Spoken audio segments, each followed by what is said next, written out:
Like, what's famous for having many layers? The Clams. Colosseum, the Circus Maximus. That has a lot of layers, right? I guess so. onions. You can have the crust of the layers. earth has many layers. You have different Yeah, layers. but not of as many the as crust. onions. Or ogres. I actually don't know how many layers an onion has. I Probably a think it lot, varies right? depending on Yeah, the yeah. size, but A yeah, lot of them. not a small number. I don't like onions, so I don't think about them much, I suppose. Mm. Right, did it shock you to know that onions don't like you? No, it wouldn't. Really? That would be very. I mean, it'd be very kindly of them. Wouldn't it be shocking that the onions are sentient and capable That they have of these developing? feelings at all, yeah. Oh yeah, that would probably shock me more than the actual opinion. It's that they could hold opinions, period.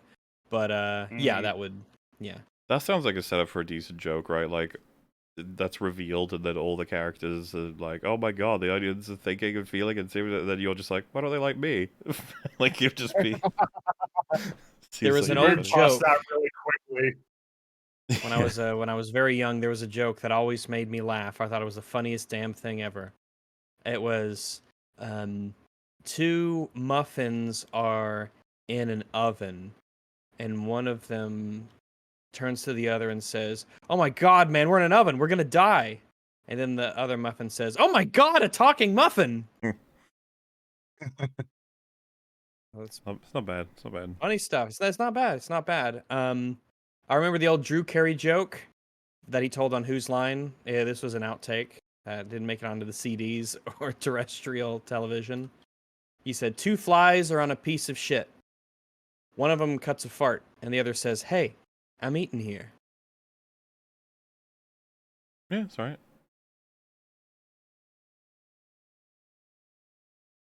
Anyway, welcome. Well, hi everyone. Welcome to the Cinema Wins versus Cinema Sins Battle Royale Showdown. 2 cinnamon-themed channels win, and only one leaves alive. The other will be sacrificed to the gods to ensure a bountiful harvest. Though actually, you probably shouldn't do that, because typically you want to sacrifice things that you have immense value and respect for, right? It means that the sacrifice is greater and more meaningful. So... I don't know. You can get away with sacrificing someone you don't care about. You try and do What do you that. mean? I think the gods will know, that's right? that was Kane's idea, and it didn't pan out for him, did it? That's one guy. That was what he was up to. No, Abel had it figured out. Well, Cain did have it figured out. It was Abel who, because Cain gave the animals. Or no, was that Jacob and Esau? No. Wait, what do you... as I understand it, it was that Cain was offering up kind of like lame stuff while Abel was offering up his best sheep. Oh, maybe. I forget that element of it. Hey, good job, Abel. Cain, I don't know about you, man. I was thinking of Jacob and Esau. Mad about it. Right. I'm not familiar with that one. This is the one maybe where... I am forgetting it. Do you guys remember you Noah, probably will... the film, I mean, with Russell Crowe? The one with the rock monsters with Russell Crowe? I never saw it. I just saw... Rock Rags, those were angels, okay? Angels, sorry. Have some respect. I remember that when it came out, people didn't like it. Yeah, it's because it's terrible, but I could also I could be wrong. Maybe it's great. But that's what we should do. What would it be, like religious epics arc? Prince so of then Egypt, it would Joseph, Exodus, King of Dreams, Kings by, Exodus, Ridley Gods and Kings. Yeah, we could probably get a few of those in there. We might want to throw there'd be in... a lot of films. There'd be a lot There's of a lot of films classics. The Ben-Hur, Quo Vadis, stuff like that. Ben-Hur, yeah. There could be... Isn't it about time we have a Ben him? I feel like, it's time to progress, time to move on. Yeah, sounds pretty woke to me. I don't know. What makes him a him or a he or, I guess? A heo or a hero? No, not a Heo or hero. We're hero? not doing Ben-Hur. A hero versus a hero. Anyway, I think that the issue, we don't want to come across as like fedora tipping atheists throughout the whole thing. It would be an actual like, oh hey, this is we how talk about the story, like the characters. Yeah, we talk about the story, and we'd actually talk about the... It's a great film. That's a great film. Yeah, it is a great film. Dude, we would do God's really Not Dead, and it would be hilarious. Talking about whether or not the characters were sufficiently motivated, or if the dialogue was too on the nose or anything. I remember watching that and being so disappointed. I was like, this could have been like kind of interesting. Well, What, it's you mean kind of the the part poster where, child for where bad the Christian professor movies. screams about how he hates God? It's like, how can you hate God if you don't believe in him? And then everybody stands up on their tables and does the whole "Oh, Captain, my Captain." Yeah, it was one of the first, and then everyone in the bus The thing is, clapped kinds of things. Yeah. we got to do the sequel as well. It has to be the double feature with Well, the isn't second it- Not the one. two. I thought there were more than two. Is there Yeah. only two? Or is there a third one as well? There might be. Is They there a might have third pumped out one? a third one that's just They less. franchised I mean, there's like, God's Not Dead. What's They the, McDonald's what's it. the one? can you believe Wasn't that there they one with, franchised religion? Wow. Insane. There was one with Nicolas Cage, right? Wasn't there like Left Behind or something where that's like to do with the I think rapture? so. Yeah. I don't know. I- Maybe Well, That that would sounds have fun. to be on the list. That would have to be part of it. It's instantly fantastical because obviously he wouldn't be left behind. Yeah, not Nicolas Nick Cage would go to heaven. No, Yeah, that's Nicolas Cage. yeah. He did. He was in Willy's Wonderland though, but I think that's more of a venial sin. So I think he's still good. So anyway, Anyway, first what were we talking about? message Oh, right. of the Super day chat. for Super Chat catch up. I love democracy. I love the EFAP. I'm gay. Ooh. See, we have a big fan of the liberty in our Big fan Yeah, of Super Michael Chats. Douglas as well. big fan of Michael Douglas and other things. Random film talk, good Rebel Moon video, and looking forward to that Arcane coverage. Remember, we spend significantly less time with Death in this film than Korra in Rebel Moon. That's true. That's true because Death has basically much to three stand. scenes, three big old scenes where Pretty he gets out Very a little effective. bad. Well, I mean, it's the conversation of runtime when it comes to films can be interesting because particularly when you look at a lot of these animated films, they're usually shorter than your average live action film. And think about how much they managed to accomplish in, as little as maybe 80 minutes compared to what was accomplished in 2.5 hours and what will probably also have been accomplished in the 4-hour extended director's cut of Rebel Moon Part 1, A Child of Fire, coming soon to Netflix. Did you mention it was R-rated? Oh, yes, and R-rated, yes, so there's more blood. You have to do that. And boobies, from what I hear. Oh, I hope so. Oh, That'd be is something to there? look at. Oh my god. That's what was said, so, It'll give me some finally. reason to Wow. pay attention. Whenever someone It's gonna be mentions a great. weird Italian, I think of the train scene from Eurotrip. Also, hello, my fellow fappers. Hi. I can't remember that scene. I've seen Don't Eurotrip, I'm remember pretty sure. anything about that film at all. Someone says That's lol. that's a comedy, right? Yes, I think so. Yeah. Remember when Southpaw said Batman, the animated series, BTAS? Yes, was bad. I do. I still think I not- remember him mentioning that. Not seen that show yet, though. Or at least I've seen some episodes, but... I haven't They're seen it doing either. What's that that thing the one that the Caped Crusader? There's like a new. I remember it was the one that was getting talked about because it was going to be on HBO Max, and then they didn't want to do it, and then it was starting to get shopped around. That was something like related to the animated series, right? Maybe. I do not know. Haven't a clue. Hello, my fellow fappers. I wonder.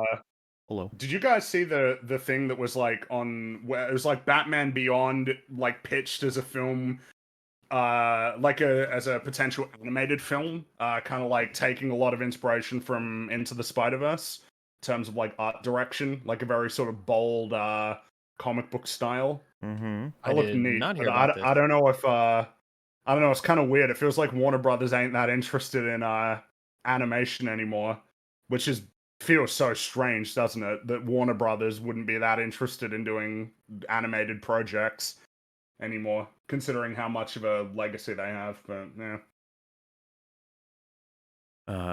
Got all your beautiful vinyl figures. Good to hear. Oh, yeah. very glad to hear that. them. Excellent. I hope that you like them. I certainly do. I look at them every day as I walk to and fro. Oh. I realized too that I'm number 13. I'm unlucky. So you better make sure that you put me. Does bad luck cancel it out? So Yeah. if you put me under like a ladder, or if you threw spilled salt or whatever, would that cancel out the bad luck, or does it stack? May depend on your own superstitions, I guess. Yeah, I don't know. Probably important to actually know that, because you might be making things way worse for yourself the whole time. I'm gay. I'm an actor. Oh. I'm Michael Douglas. Do you know what this means? Oh. It means it's gay actor Michael Douglas. That's it. I think you nailed it. I suppose that's the only thing to be drawn from it, right? Pretty much.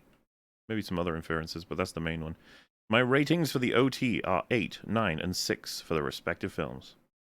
Very well. That is very high. I think they're fair. I can think they are understand how fair. someone comes to those numbers. I can as well. I definitely see the trend here. Hell yeah, my favorite EFAP was last year's Cinema Wins versus Sins for Doctor Strange. Oh, and Mauler. I got all 3 makeshift Rags, Fringy, and Mauler vinyls, and they just came in looking great. Hi, Rags. Hello. They weren't makeshift. They were very well produced and made. Makeship would be the company if they meant to reference that, of course. Probably. That's probably what they meant. Yes. But thank you very much. I'm very glad that you got them and enjoy them. Who knows what we'll have in store in the future? I shudder to think about what incredible things we've unleashed. Mm-hmm. Goodell quote of the day: creativity has allowed the passage of time to bring new and interesting formulas on our favorite gaming fundamentals. But that doesn't mean that Trump should be president.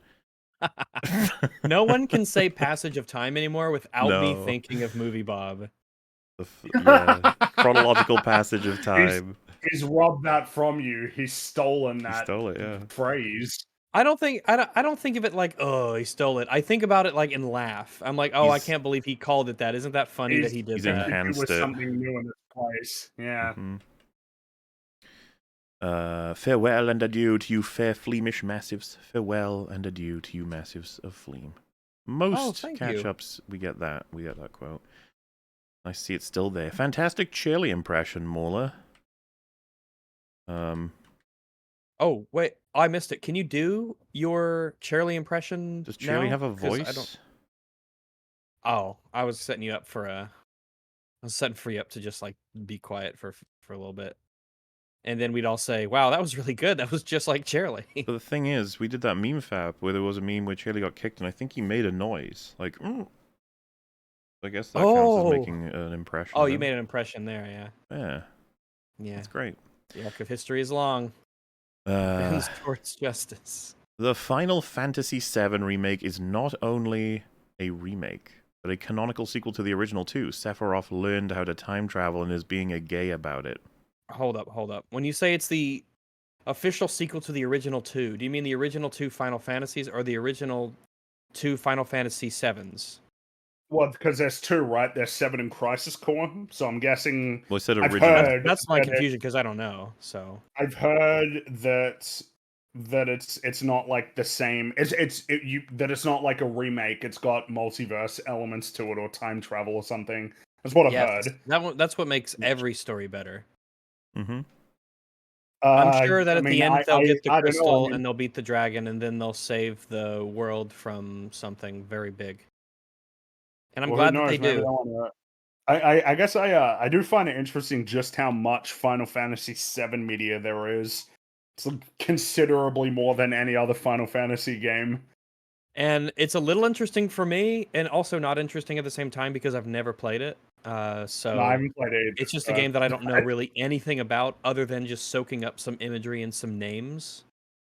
Well, I know. There's Cloud and there's Tifa, and then Sephiroth. There's Sephiroth. That's it.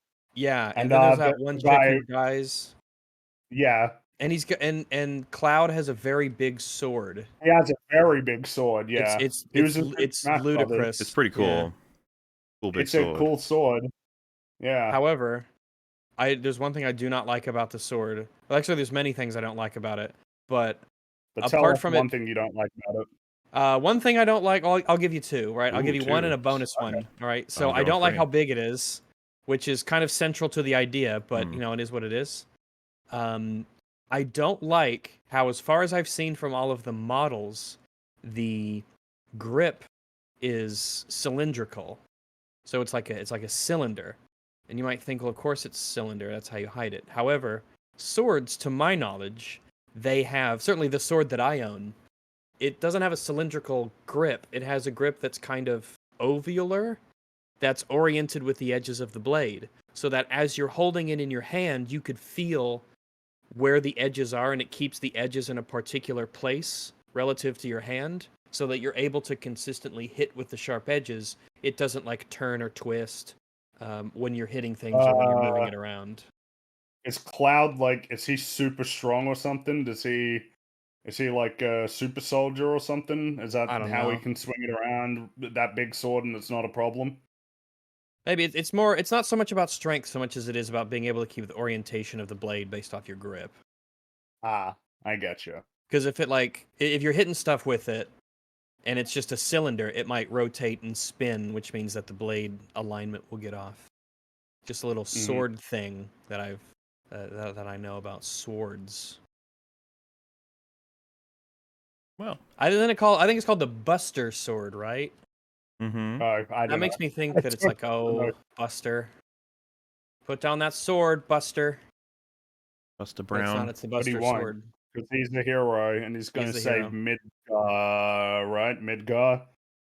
Midgar? Is that like an insult? Is that what the people who hate it call it, or I think like, oh, this is I think that's Midgar. what the world is called, Midgar or something.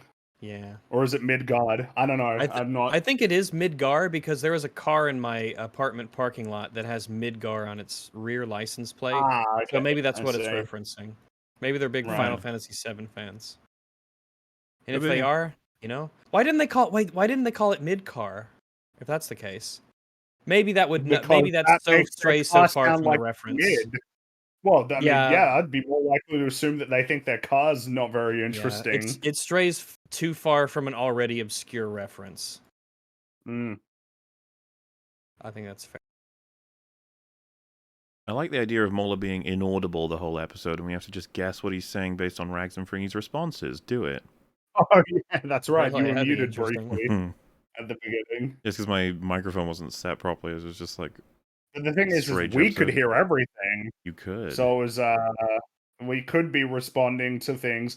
We could do it where you're muted, but we're having an actual back and forth conversation with you, and people had to figure out what you were saying. That could be a funny meme. Or he could just be quiet and make us do all the work. No, but that'd be tough. That'd be a bit That would be mentally taxing. Oh, all I have to do is like throw on a video about how John Halo is the best character ever, and you guys are just. He is the best character ever. He's trying to stop the Covenant and save Reach from the aliens, who are very diverse, I might add. Which means they're good. Oh my god! Don't remind me. Don't do it. Don't remind me. Ugh. Glorious is a movie about a guy who is locked in a bathroom by an ancient god, and it'll only let the guy come out once he helps it save the universe. That's fun. Glorious? Interesting. Yeah, that's what it's called. An interesting premise, though, yeah. Hey, Massives. Finally got around to watching Marriage Story, and I loved it. Thoughts? Yeah, I it was also very really good. liked it. Very good. Excellent performances, and I like the points it makes about the difficulties of love and relationships, especially as they develop over time. It's really cool to see both Kylo Ren and Black Widow doing something that's not cringe, you know? That's true. Both of these actors now finally straying from what is arguably their most famous characters. Have you seen Real Steel? It always gets to me, and I think it's super underrated, cool world, and great characters. I heard of it, but I haven't seen it. I don't remember anything about it. I remember liking it, but I've forgotten most of it. I remember liking it, but not making an impression on me. I just remember it's Hugh Jackman and robots that box. That's it. Mm-hmm. How do you feel in general about movies that have a name that rhymes? How do you feel about rhyming movie names? Are you pro, against, or are you kind of on the fence? I like the name Real Steel. Yeah. It's kind of a fun name. But I'm not sure what other ones I'd be thinking about at the moment. It'd be like Harry Potter and the Farmer's Daughter, or Harry Potter and the Hallway of Slaughter. Well, yeah, but are there any movies Harry Potter, the Equestrian Trotter, things like that? Those were good ones. Those are all three really good. The first one was a bit racy, but but in general, I don't know. I feel like it just all slots into the equation of good or bad names for a story in general. Yeah, like whether it regardless of whether rhymes it isn't rhymes really or the not. important part, but I will say 2001: A Space Odyssey would have been better if it had rhymed. Oh, you reckon? Yeah, don't care how they just if they just done that. I think it just would have matched the movie. Hmm. The movie rhymes. Word. Anyway, Bubsy is the best cat Who's Bubsy? from Bubsy 3D. Oh. Well, That's I guess that because follows, right? we end up talking about cats. I think at one point we're gonna have plenty more cat ones Oh coming up, yeah, we especially do. for We this have a Puss in big Boots in cat general talk. event. Talk about all the different kinds of cats. Yeah. Did There's you a know that mission. lions? Oh, a fun cat fact. Maybe I said this during the EFAP. I don't actually know. Did you know that lions are the only cats with bobbed tails, like with tufted tails that have like the little floof at the end of it? Lions are the only one. Well, yeah, I guess that makes sense because if you run through the list of all the other cats, you'll go like, oh yeah, none of them have that. Yeah, except for lions, they are the only one. Very true. Interesting. Well, there's a lot of fun factoids about cattails. You know that mountain lions have particularly long and big tails relative to their body and compared to other cats because it helps them balance as they're running up and down mountain slopes. I can believe that. I think a number of animals use their tails for balance, which seems pretty, They like, do. yeah, that's probably what I'd, And then you if I see had other one, I'd probably instances. use it for that too.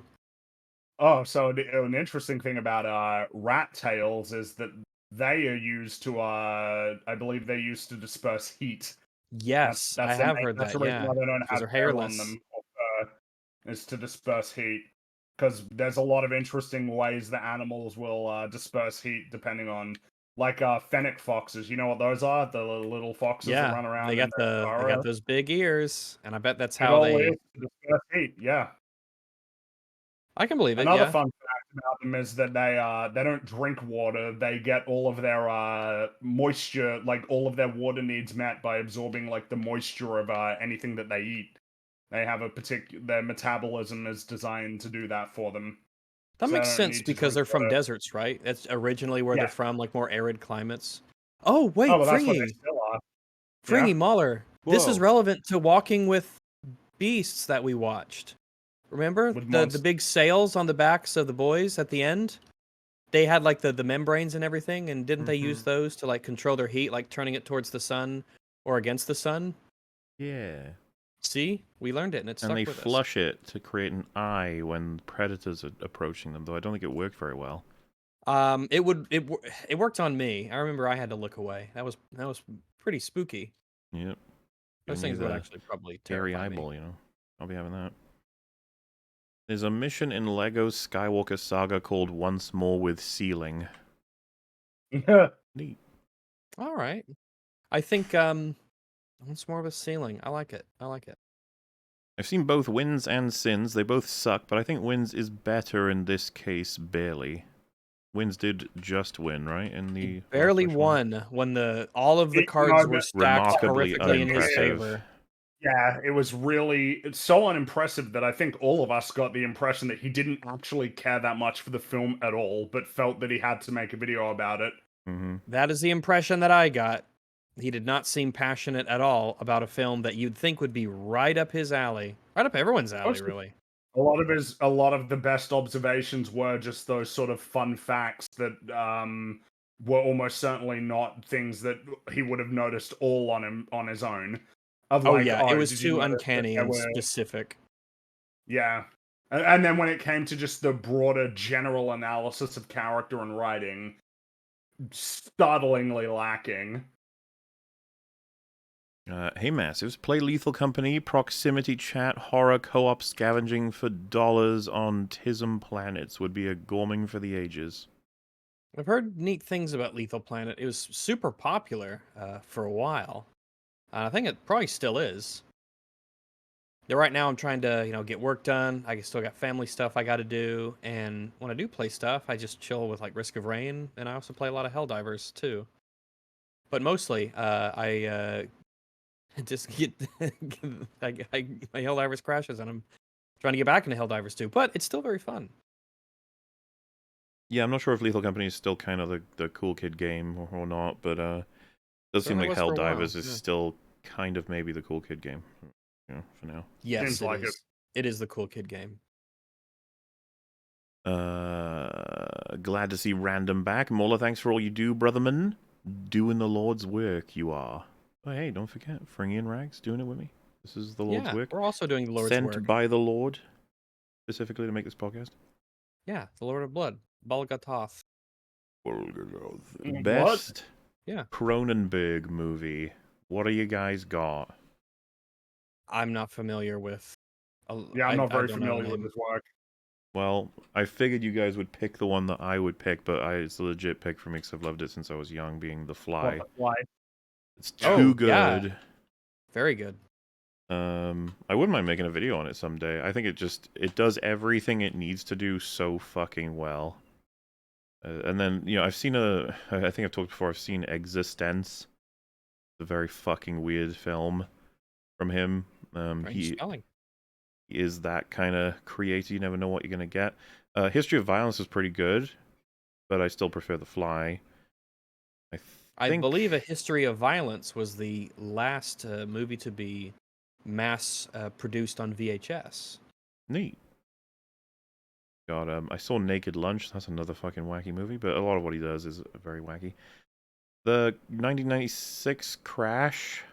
I'm pretty sure I saw that or something. I think I saw that one. And then I think that's about it for my more familiar stuff with his work. But yes, The Fly, as would likely be a lot of people's vote, is what I think is his best film. Very good movie. Really cool. Holds up super well. Great horror film. Unfortunately, I forget it sometimes. I'm talking about the best horror films because it's fucking a scary concept, that one. And it's really cool too because if you don't know what's going to happen, I feel like the film starts out in a way that might make you think like we're going to do a cool sci-fi thing where we've invented teleports. Not what they actually do. Glad to see... Oh, wait, yeah. Who is the Satan of the film review world? Oh, surely Movie Bob, right? If we're using Satan to mean like the most evil, terrible person in the cosmos, I mean it's either him or Synthetic Man, right? Hassan, maybe. Hassan had an opinion on media. Probably Movie Bob or Synthetic Man. Yeah. Maybe they team up, they form together, and it creates the creature because creates an evil black hole. They do seem hole. like two sides of the same coin in some ways. The whole one is the mass crazy killing. right winger, the one is the crazy left winger. Yeah. You can choose to like cigarettes and cocaine, Rags. I decline.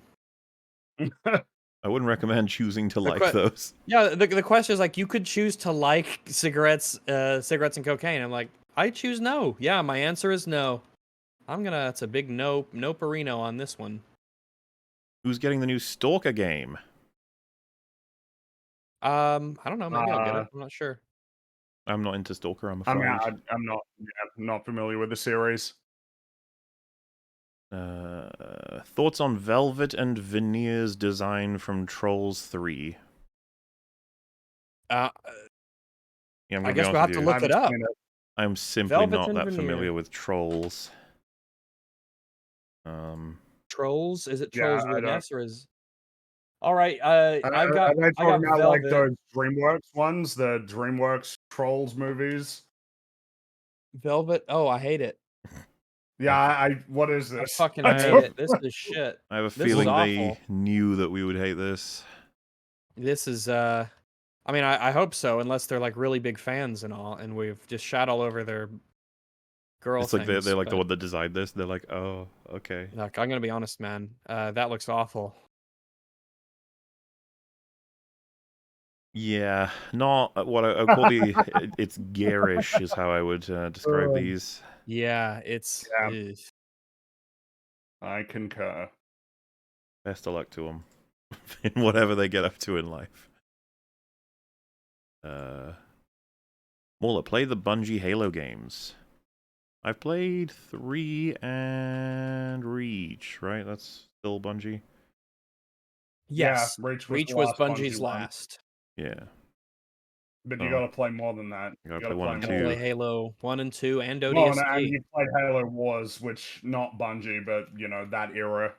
Worth a play, actually. Yeah, I think so. And yeah, once I see Halo 1 and 2, then maybe I'll understand and enjoy the Halo TV show, right? I'll finally have the context to understand. Oh, you'll love it even Don't hold my more. breath on that Once you one. become a true Halo fan by playing the games, you'll Hmm. love what they did to the story and characters. Cool. Yeah, only then will you understand the relationship between John Halo and Master Chief. Only how then will season you. That relationship by keeping him out of his armor for all of the season. Yep. You'll realize what a good decision it is, how thematic and meaningful it is. Yeah. I'm glad I made it to the stream in time for Rags to make a bad joke. Ooh. Probably was a good joke, but I'm glad you were here. One day when you're older, you'll look back and you'll say, wow, that was a good joke. It was like the You'll look muffin back one. on it and you'll laugh. Yeah. I'll be like, Just wow. wasted another milestone. Kisses. Not wasted because you had kisses. It isn't wasted. When do you wasted another milestone? Last wish and unbridled perfection. When? Ooh, maybe. Ooh, wow. Oh, I get it, because the movie is basically flawless. Hi, Rags. Hello. Bring you for cold ones. Do it, cunt. Also, hi, Rags. Do it, Kent. Wait, what? What's that? Cold Ones, the podcast with Max Mofo and Anything for Views, I think. Oh, okay. I'd not heard of it before. That's Well, because they're Australian. Yeah. Is that it? Speaking of Australian cold ones, Fringy, what is Australian for beer? Huh? What do you mean, What's what's Australian for beer? I have it on good authority Beer. that Foster's is Australian for beer. People don't drink Fosters. It exists and you can get it, but people don't drink Fosters. They drink like Carlton Draft or Victorian Bitter or 4X Gold or stuff like that. Or like Tui's. People don't drink Fosters really, but it still exists and still gets made. It's amazing how you can like tell these lies and think you'll get away with it. Everyone knows that Foster's is Australian for beer, and here you are being like, no. They drink it, then you just make up a bunch of other stuff that doesn't. You got to remember, beer is Australian for coffee. Okay, you're not helping your case, all right? You're not helping your case. No, but then it would be that Foster's is for beer. It's like the Foster's is for coffee. I mean, not beer, coffee. You can't even keep the lies straight. There is no lie to keep straight. I'm just telling the truth, but you're trying to run me around in circles and bamboozle me. Foster's, Australian for beer, or apparently coffee. But what's American for beer? What's the hamburger? What's that one? Oh, hamburgers, definitely. Hamburgers on the grill. You call it a Barbie. Now I'm just imagining giving somebody a can and it's liquid hamburger. That doesn't sound very. Don't knock it till you try it. I love a good. I love a good hamburger flavored. That convincing. That did not sound even. They make those things as like novelties. Like hamburger, there's all the candies and things that have the weird flavors. That's like here's a soda pop that's like that's the lasagna flavored soda and stuff like that. Jesus Christ! I've never had them, but and I never will. Oh my god, there are some things. This is very much a case of they were so concerned with whether or not they could, they never stopped to think whether or not they should. Hey, that guy was in The Fly, which we talked about moments ago. Yeah. Full circle. Well, let me ask you a question. We're speaking of strange flavored things. What's the most exotic, or have you ever ate one of those like a novelty food? Some sort of a weird kind of, not necessarily an exotic or foreign food, but just like a strange novelty kind of food. One that's sort of weird for the sake of being weird and kind of strange. Ever had anything like that? I think maybe witchetty grub. Maybe witchetty grub? Point. What is that? Yeah, it's like it's a grub. It's like an Australian grub. Okay, interesting. So like a bug, and then I've heard they're not actually that bad. You don't eat the head; you take the head off and then you eat them. And I heard that they're very good for you, and they're not actually that bad. I'm pretty sure that I genuinely don't remember. We would have learned about this at school at some point, would be my guess, and that it was How did you related like to it? that. But I genuinely can't remember. Like, I'm pretty sure that I would have had one, but like, I actually can't remember. Seriously, Fair. cannot remember what it would have been like. I once had a sucker, a blue raspberry sucker. Like, I don't know if that's what you call them over in your next of the woods, like a little lollipop thing. But inside of it, inside of this blue raspberry sucker, there was encased a scorpion. And I looked Oh, all the way through, and I got to the scorpion, and I was a little bit disappointed because I think as a side effect of it being completely ensarcophagated, if that's a word, inside of this blue raspberry sucker, it basically just tasted like blue raspberry. And it was really like it didn't have much of a texture other than it was just kind of, I guess it was technically just like a little bit like not chewy, but it was so like soggy. So it didn't, there just wasn't really anything going on. It was basically just eating a slightly oddly chewy blue raspberry thing that, and so I just didn't know. I was a little disappointed. I don't know what I expected, but scorpions don't probably naturally taste like that though. well, like, I mean, probably Blue not would be raspberry? my No. guess. If they Yeah. did, then if scorpions tasted like blue raspberries, they wouldn't have survived this long. They would have all been eaten. Yeah, the mongoose would have because mongoose eat scorpions, right? Probably. They're obviously Snakes. famous for eating snakes, but I imagine Yeah. scorpions. If you're eating snakes, I mean, scorpions are. It can't Well, be. yeah, scorpions are not as dangerous as snakes to a mongoose, I would imagine. Yeah, maybe. Maybe because the scorpion has all the legs and the stinger, maybe it's actually a bit harder for it to pacify the scorpion. I don't think that's the case. I'm pretty sure like scorpions aren't like they're not that much cause for getting worried. But I Because they have could the be stinger wrong. on the back with the venom, and then they have the little Yeah. claws on the front. And maybe because that's like 3 points of getcha, whereas a snake is just the Maybe, mouth at the yeah. front. Maybe that makes it Maybe. difficult or easier. I don't know. I know that isn't the Next thing time I with see a mongoose, I'll ask him. Whenever I see Ricky Tikki Tavi, I'll ask him how he feels about scorpions. Maybe I'm off. Maybe I'm right. I don't know. I think the main thing is that the smaller the scorpion, the more dangerous it actually is to you. That's I've heard that. Yeah. don't quote me on that, all right? If you see like a really big scorpion, don't Yeah, feel like it you means could it's totally safe. or Well, anything. Fringy's survival tips: just kill yourself, right? Even if you see Oh yeah, that's right. Just kill a rumbling in yourself. the sand, it's just like it's over. If a polar bear's charging at you, try to jump into the air and land on your neck, all right? Yeah, fair. But I have also heard that the smaller the scorpion, the more potent the venom. I have heard That's that. what I've heard. Whereas, of course, with spiders, there's no rules, really. They can be big and venomous and small and venomous. The thing you need to worry about with spiders is that, like, pretty much no one in the first world dies from spiders. It just doesn't happen. We got antivenoms and or antidotes. We have hospitals and all that sort of thing. You're not going to die from a spider. However, I've heard from many people, including my father, who was bit by one once. Spider bites are incredibly painful. They're extremely Depends on the spider, painful. yes, they can be very painful. I remember the thing that I learned that was kind of terrifying was you know how male platypus has like on their foot that delivers venom. Yeah, like little barbs on fact their that feet. I Yeah. learned is that the venom is so potent that morphine doesn't work as like to dull the pain. It's just ineffective. Doesn't work. And it's such a friendly looking really animal. bad. Friendly little goober, but It's a friendly looking goober, but male platypuses are extremely territorial, and I believe that that it's like 10-1 in terms of female to male platypuses because they're that territorial. so there's 10 So females for every male. yeah, because they kill each Dang. other, like fighting for their Oh, territory. I was about to say, all right, I want to be a platypus, and then you finish the sentence, and I'm like, you know what? I'm good.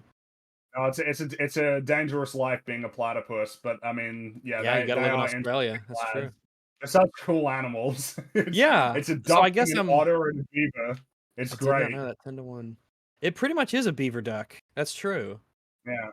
So I'm gonna Really assume that all the interesting. ones that you can handle and that they have in the zoos and stuff, that they let people they swim around and stuff, and they're friendly. I assume those are all females, or the males have been debarbed.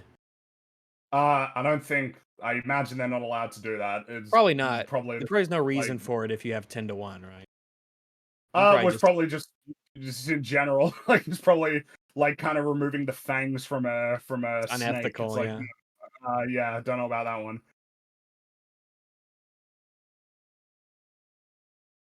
Anyway, greetings, Skull on Wheels. Finally got around to watching the extended edition of The Lord of the Rings. Truly fantastic. I'm curious how you would define each point on a 1 to 10 scale for movies and an example for each. We've tried that before. We can get pretty close to having a movie per point, but we haven't that's got, like, something an we official should do one. on an EFAP. We should actually sit down and make like a little scale with some examples. Yeah. And then maybe that could be something that on efap.me is like maybe updated or added to, something like that. Because it would be really useful to keep a sort of running tally of movies, especially if it was like a link that we could send to people, or people could send that kind of had our EFAP stances on them. Yeah. Not a bad idea. Not a bad idea. Hey, Massives. Thoughts on Wreck-It Ralph? Ralph's relationship with Vanellope is great, and I love his speech at the end. It's probably one of the last great kids movies. Also, play Little Nightmares. I remember liking Wreck-It Ralph. I remember liking it. I just don't remember much about it though. It's not like a film that left much of an impression on me.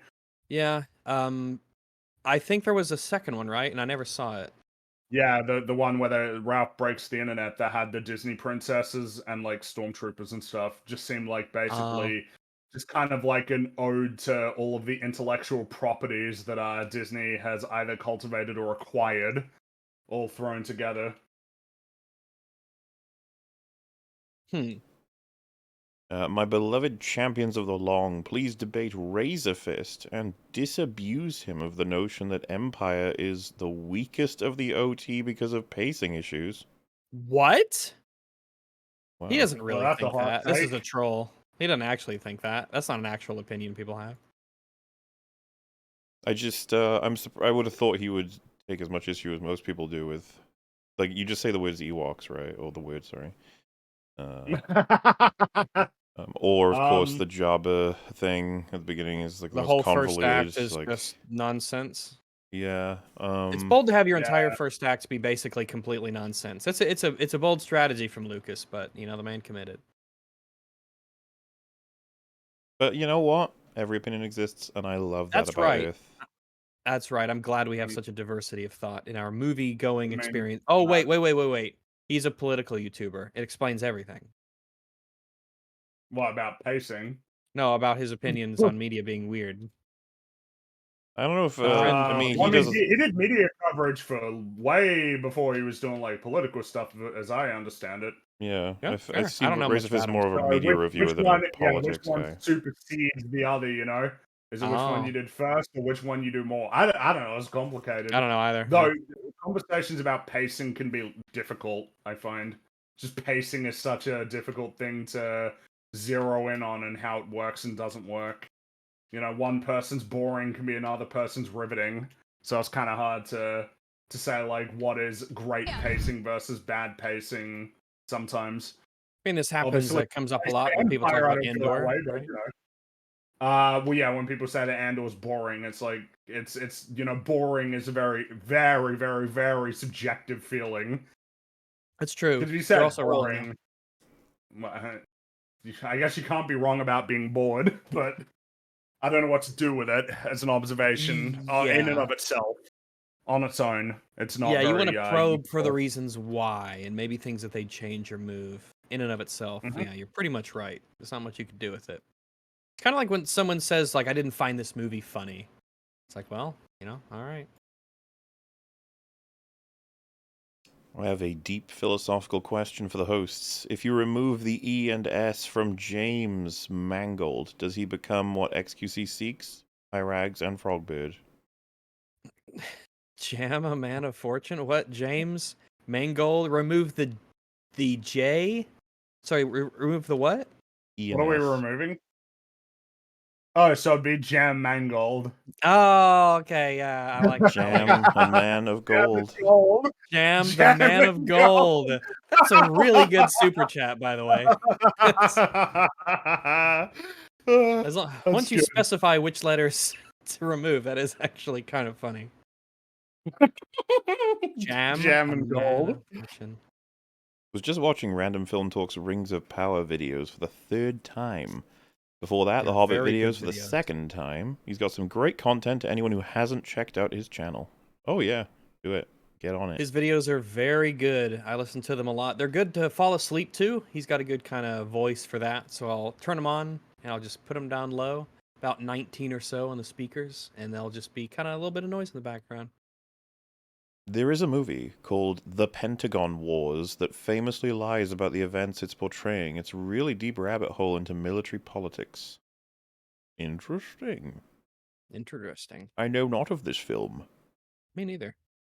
Hey Mola, people like Drinker, Closer Look, Possum, and Nerdrotic got me into watching reviews, but you are the one who awakened my passion for movies. Thank you very much and keep up the good work. Oh, I appreciate it. That's great.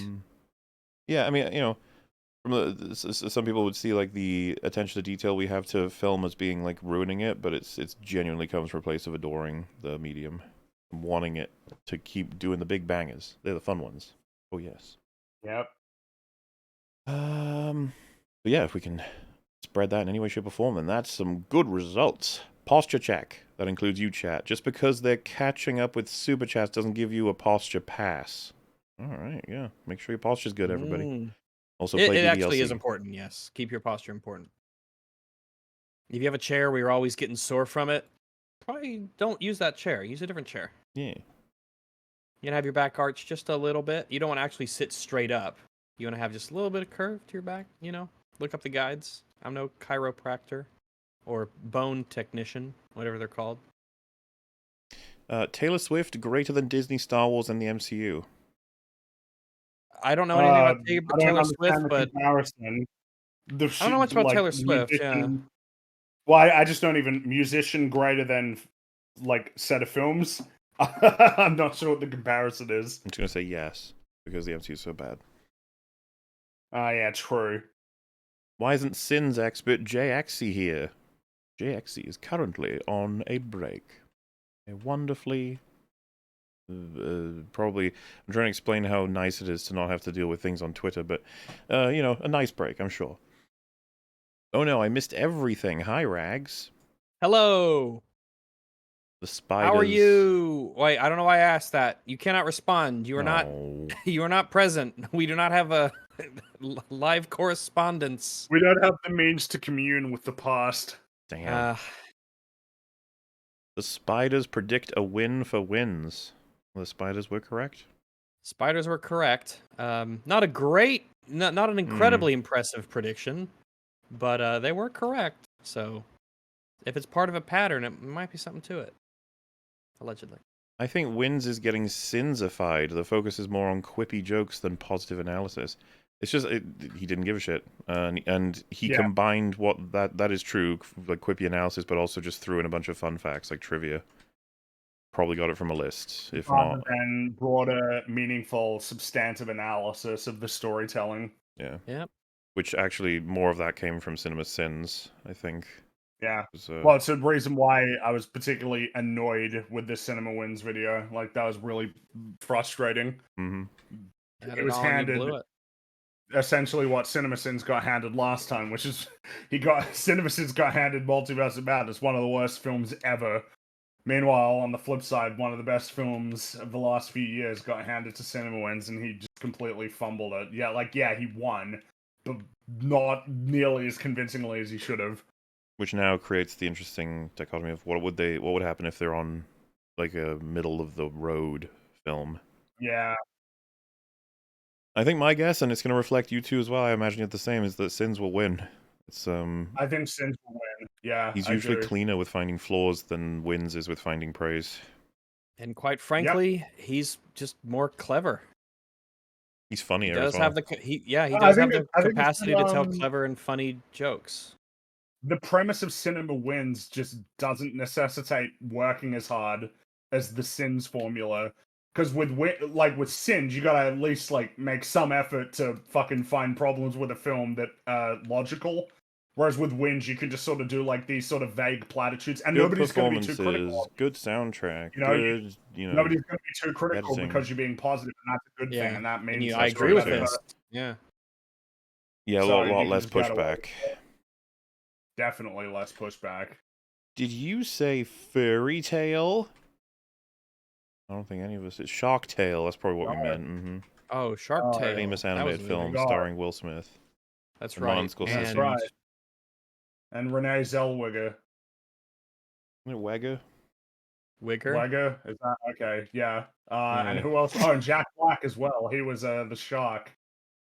And then he came back for Kung Fu Panda, a much better role. Shark Tale is like a meme. And Angelina Jolie was in it too. That's right. She was the sexy fish. Look at that all-star cast for Shark Tale. It's really, really good. Remember when the seahorse slipped and he says, "How do you trip underwater?" It was funny because he lost all of his money on it. He did. He gambled it away. Oh yeah, that's right. Yeah, he's a fool. He gambled it because he thought he needed to be rich to be happy, but he didn't need to be rich. He needed to be a good guy. Exactly. I think that was the point of that movie. Robert De Niro was also in it. Yeah. Yes. That star-studded cast. He was Jack Black's dad. Yeah, he was Jack Black's dad. Yeah. Yeah.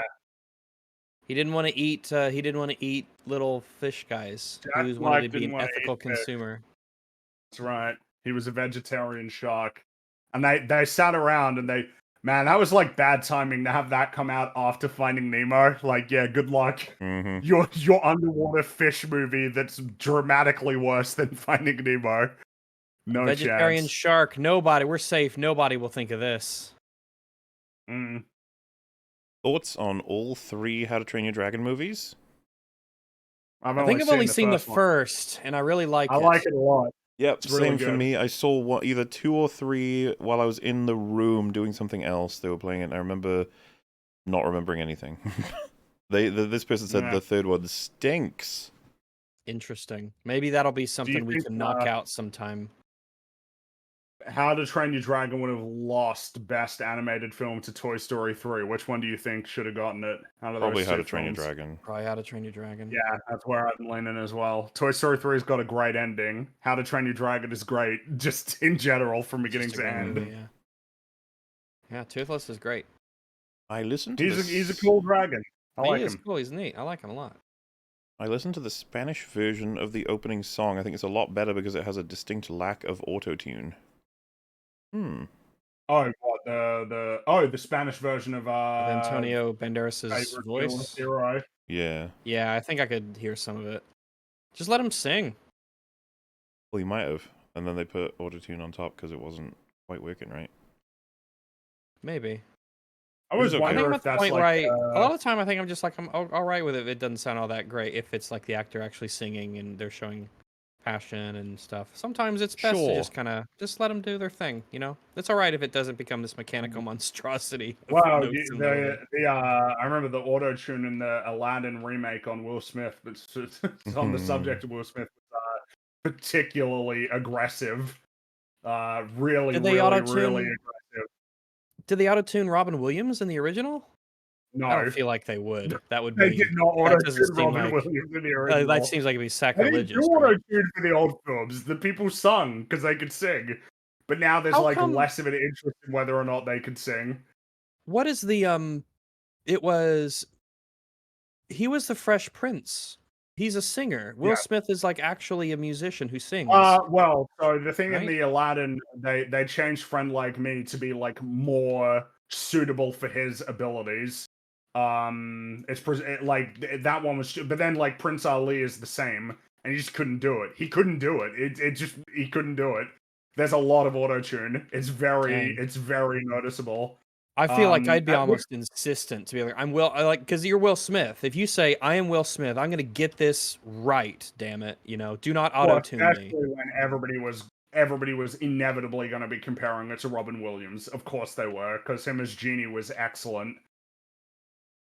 But I mean, one of the problems is like it's just difficult to capture the same kind of energy that he brought to that performance. I mean, then It again, feels it's like a just role pretty designed cool. specifically for Robin Williams. In fact, I Or almost rather feel that like it they was the did. role that he created that essentially you Yeah, can never think of it as being without him, which is interesting because the second film that was actually Homer's voice actor for that that's one, right. but then they But in got the him back third, for he the came third one. back That's right, yeah. for the But legitimately then again, enjoyable King of Thieves or Prince of Thieves. Now straight to DVD, straight to VHS. But I loved that movie. they Got had Robin they Williams had back. He did all similarly, this cool, fun stuff.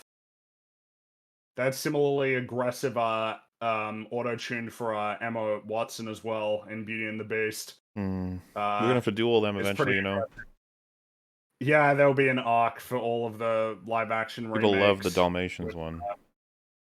Oh yeah, Yeah, we Cruella. did it for Yeah. Milan. We did it for Dalmatians. We did it Well, for it's fun because you can just compare how Royale. much life and energy exists in the original animated films and how charming they are, and then you No, it's come to the shorter. soulless corporate What's slop. what's the word on Cruella 2? I think that's definitely happening, but I don't think there's any because the only one that I think is on the horizon is Snow White. And then there are other ones that are like in development. So I think there's going to be another Maleficent movie, and then there's Cruella. But I think everything else is just like not. Everything else could not exist. You know, like that's probably where it seems like everything is at right now. Oh, and Lilo and Stitch, right? That's the other Oh one that they're yeah. doing Ugh. too. No, I like how nobody wants that. Nobody wants any. Oh, and Moana, that's that as well. With They're doing a live action that Moana. yes, they are. Oh And I know what you're thinking. Wait, Moana didn't come out that long ago, and you're right. yeah, It only came out about 8 years ago. Not that one of the old. And they're It's doing a already a sequel as well. classic, Fringy. Already. Well, I think That's how everybody good it was is. speculating that the timing when The Rock had a recent string of films that didn't really pan out, that it was kind of conspicuous timing that Moana gets a live action remake that he's starring in, around about the same time that Black Adam failed. You know. Speaking to Variety at a red carpet event, Stone was asked when the greenlit sequel would start shooting, and she said, "You tell me. Hopefully sooner rather than later. There's a work in progress kind of thing going on. We'll see." Ooh, Yeah. it might not happen. Yeah. It might. Like I said, I think that Especially the these only days. one. I think there's two that's happening. Snow White is happening because like they've already shot it. They're like That's right. that will happen. Mhm. But I think Lilo and like that one started shooting as well. Lilo and Stitch. But otherwise, I think everything else is just in development, which means it could get cancelled pretty easily. And I wouldn't be surprised if they start canceling them because, you know, you've gone from what used to be guaranteed $1 billion to not that anymore. I think The Little Mermaid made like 500 million, something like that, and it costs It like was 250 million dollars to yeah, it make. was potential. Yeah, it was not good. Not what they wanted. It maybe made its money back, but Disney doesn't want to just maybe make their money back. They want to make billions of dollars. Yeah, Um, imagine making a movie and not making money. I was like, well, you didn't lose money, and but then imagine like, Disney what do we have to making show and for it? doing that several times in 2023. They had two All we're doing is films ruining that were our successful reputation. and losing money in the Eh, process. Pretty much, yeah. It's pretty crazy how these 100-year celebrations have been fucking dire. Because Warner Brothers was last year as well, and like what a shit year for that. Like, yeah, Barbie was successful, but every single DC film failed. Mm, And this year is Sony kicking it off with Madam Web, so that to was really good, celebrate though. 100 years of Columbia Pictures. And I think MGM is next year. Their 100th is next year. And then I think that's it for all the major studios, because Paramount and Universal already had theirs. This one says yarn can kill cats. I suppose if they Really? eat it, they can get like stuck and down their throats and stuff. I Oh, guess, yeah. right? Bonjour, Fabels. Watching Oh, Buffy the Vampire Slayer and Angel and really enjoying them. Perhaps there'll be EFAP coverage on those shows later. When there's less going on, I wouldn't when mind there's that, less yeah. going on, maybe. Rags, smash or pass Yo. on Death Wolf. Oh, Smash, absolutely, 100%. Shiba dog raises and lowers his index finger to get noticed. Oh, okay. Huh. Yeah. It's a Well, subtle thing. Mm-hmm. It's subtle, but it means a lot. It's important. Extinct animal of the day. Perusatus, the great experiment in combining a whale with a potato. Is this my tax money? I hope not. Well, could have just been God being bored, I guess. Oh, I suppose so, yeah. Here he is. What does he just look like? messing around, you know, having his day. Wow. Oh, Look at him. look at him with his little feet. Oh, His what does he little do? goober face. I wonder what he uses them for. I like him. I like He looks him. tired. He does look tired. He does look tired. What have you done all day? Nothing. How do you feel? Really tired. Look at him. He's born tired. A movie where Anthony Hopkins goes to Prague to save 669 small Anthony Hopkinses from a bunch of fascists. Anthony Hopkins. That's a true story. Interesting. I I don't feel like you get confused as to which one is which, right? I don't like fascist Anthony Hopkins, okay? That's not my favorite version of him. Well, if I was gonna like a fascist, maybe Anthony Hopkins. Maybe he's one of the better ones, yeah. Maybe he's one of the better ones. If Maybe you haven't he seen can one, go on an Life, arc. if you haven't seen that film, you should check it out. It's a good movie. I think some Fascist Anthony American Hopkins. friendos are starting to have the chance to see it now, so... Yeah, I think it's getting released in America now. It's a good movie. Rather, yes. Jack's likely one of the only modern villains where them mistreating their minions makes sense. That trope makes me appreciate Silco and Savika more. Yeah, well, he doesn't care about them. Annoying trait. Yeah, he has been thoroughly characterized as basically just completely irredeemable, villainous psycho. Whereas it's generally, and I think part of it is that it's played for laughs a lot. Whereas a lot of the time that is played as serious. It's meant to be intimidating. Like, look, he kills his own man. Look at how scary he is. But it's a fucking meme at this point. Of like the villain who somehow manages to have a bunch of henchmen who work for him when just showing up for work that day, you have like a 5% chance of being killed for no reason. Yep. It's a stupid trope. And at this point, like, you'd be better off in terms of surprising people writing a villain who actually honestly cares about the people that are working for them. Even while pursuing whatever, villainous goals they may have, that they have some amount of care for the people who work for them. The theory goes, right, that like it would have been Empire as one of the probably main movies that would have inspired people to believe in that idea that having your villain kill his henchman is very intimidating, because Darth Vader is known to be one of the most intimidating bad guys of all of film. But people often forget why he kills people in that movie. I was about to say, that's what they forget. Darth Vader didn't just do it for shits and giggles. They were given many chances and failed. I like you say shits and giggles when Kylo Ren doing it in the future Star Wars episodes is to someone trying to help him. Yeah. And like, those are the ones that are doubly frustrating. Like, this person is actively trying to help you. Remember in Halo, in episode 4, when not Arbiter just decided to kill the elite to him because he wanted to fight John Halo, so he just chopped his head off. It's like, he's like, you killed the guy who was fighting me. He's like, it's a war zone, sir, and then he kills him. And also, John Halo survives that point-blank plasma pistol shot. He did, without any armor. Without any armor. He just lives. He just tanks that shot. Now, in the books, plasma was... the books are very clear that plasma is no joke. It just, like, burns through shit. It's superheated energy. It just goes through stuff. It melts, flesh and bone and armor and just anything it touches, whether it's rocks or buildings. It's very... Yeah, but as it turns out, going through the Spartan augmentation process turns you into Luke Cage. It gives you invincibility, like invincible skin. Neat. That's what it does to you. God, that's so... man, I find it so funny that they're like, they can't be in their armor. Oni took it. Mm-hmm. Oh, that's so great. That's just a thing you could do without anyone being notified.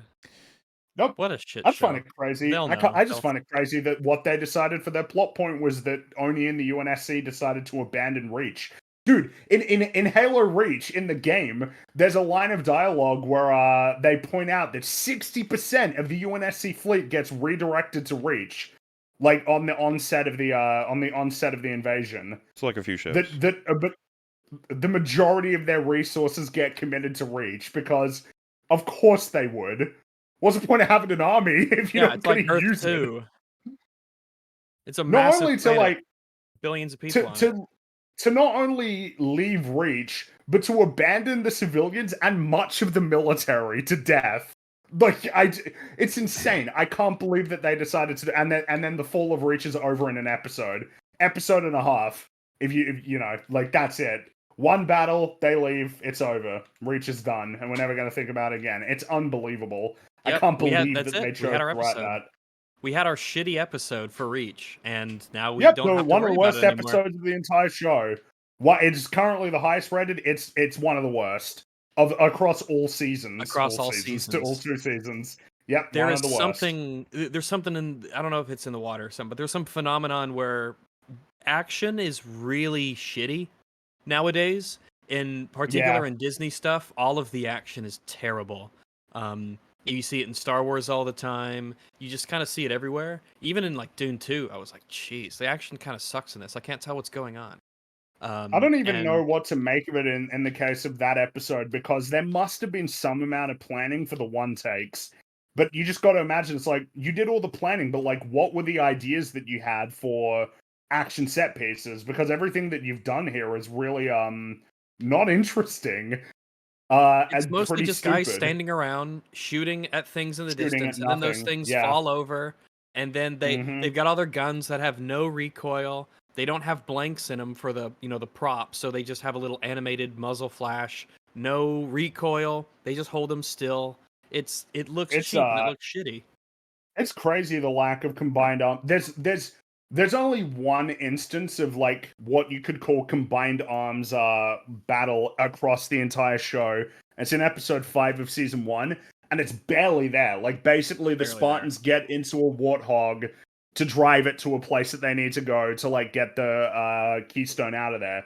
But like there's no and you got banshees flying around, but like every single action set piece otherwise is just on the ground shooting at each other, or for the most part doing melee combat. It's really strange. I don't know why you wouldn't be doing like combined arms action set pieces, like having like a dogfight with a bunch of falcons and hornets or something, or scorpions engaging like a fleet of like revenants and ghosts. I don't think, have we seen a ghost in the entire show? I don't think we have. I don't think we've seen a ghost in across all of the show so far. That's crazy. Anyway. Oh yeah, I don't think we have. Genuinely, if one showed up, I've forgotten about it. I think we got a couple banshees here and there. That's we saw mostly just elites with swords. Yeah, we did. An episode, yeah. We've seen we no can't spoil carbines. how that happens. We can't spoil how that happens. No, that's a nice surprise. It's basically just elites with swords. That's essentially the Covenant. And funnily enough, it's also jackals usually using swords too instead of shooting as well. Yeah, because normally in the show, the jackal or the skirmishers, they would have the smaller arm shields, not the single large one that the jackals would have. But yeah, it's all downstream from the fact that they don't actually care about Halo. They don't give a shit. They want to tell their crappy space story, and they're just poaching Halo's name to do it. Well, it's pretty funny because you would I feel like you'd earn a lot of points with people just having a part where like John Halo picks up a Spartan laser or like a fuel rod cannon that's on the ground, or picks up the what's the name of the needler carbine that they had him reach? What was that called? Oh, it's the needle rifle. Up one of those. I think it's the needle rifle, yeah. Yeah, and we haven't even seen a carbine in the bizarre. show. Like genuinely, we haven't seen a carbine. I feel like you just throw some of those fuel rod guns. We haven't seen. Nope. We haven't even seen the different kinds of plasma rifles, because you have the plasma repeaters, but we don't see those. We don't see any brute plasma rifles. Oh no, no brute weapons at all. No. Well, gravity hammer. That's it. We saw one gravity hammer and it sucked. It was shit. We've seen it twice. It was used in in in the end season of 1 as season 1. well, when it killed John Halo, yeah. Yeah, And then there's Cortana so many broke cool his claw. stuff. So much Yeah, cool no stuff brute you could use. choppers, no brute choppers. No revenants, no none of those No things. Like specters from Halo 2, if you remember those. and just like in terms of we've never actually seen hunters. We've only seen the hunter worms, but we've never seen hunters either. Yeah, they had all the worms crawling around doing weird, goofy stuff, Yeah, but no hunters. not the hunters. That would Which be like again, an end of episode boss fight, but they don't. Well, they did a brute guy. Ooh, yeah.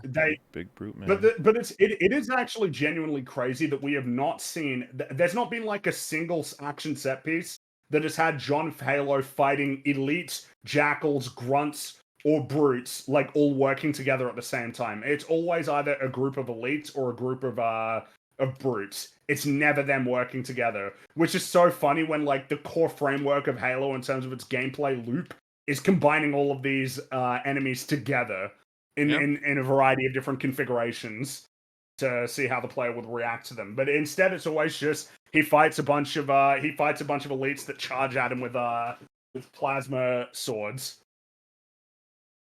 Anyway, tangent over. Anyway, we have ourselves another animal of the day. All right, yay! It's a sea creature of the day. And I thought, well, I googled the name and found it, so I don't know if it's like a pet name or if it's like its actual name. It's Adorabilis octopus. It looks like this. Oh, look at him! Oh, look at him go! Yeah, he's got little bitty tentacles, little bitty ones, stubby boys. I feel like I've seen one of these before, not in real life, but you know, like he's in like a BBC documentary. Yeah, it's like the corgi of the octopus world. He just wants to hang out. He does want to hang out. Octopi are very interesting critters. The whole idea that they've got multiple brains is super interesting. Yeah, I know people who don't have one.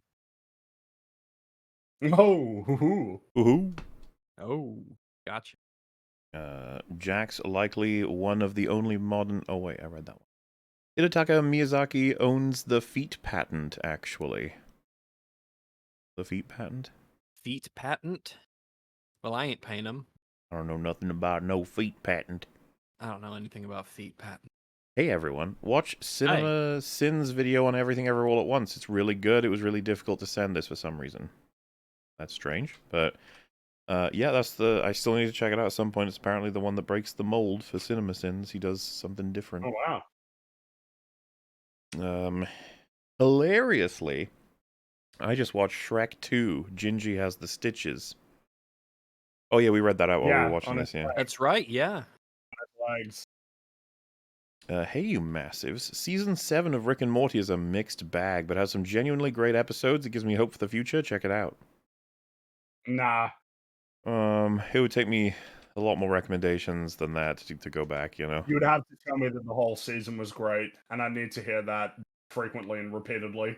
I think I'm pretty burnt on Rick and Morty. I'm glad you enjoyed parts of it though, but yeah, I ain't watching it. Watch Smiling Friends. My favorite character is Alan. Thoughts? I like Alan. Yeah, Alan's pretty funny. If I had to pick a favorite character, it'd probably be Pim. I think. Yeah, I think I'd probably settle on him. He's a kind of a unique character. Obviously, I really like Charlie as well. You think you shouldn't be screaming that at the top of your lungs. The funny part is there's a guy in the background, and he like looks putting out his bid or something. He looks so bad. Oh, one of the funniest bits of like the I guess showing what the formula of the show is and how interesting it is when they go to Brazil, the part where they're sitting down and calling the boss to talk about their problem, and then Pim's like, we messed up. I mean, or at least I did. And then Charlie and Alan both glare at him for a second. So good. Just because of the whole conversation they were having about like who was responsible for it.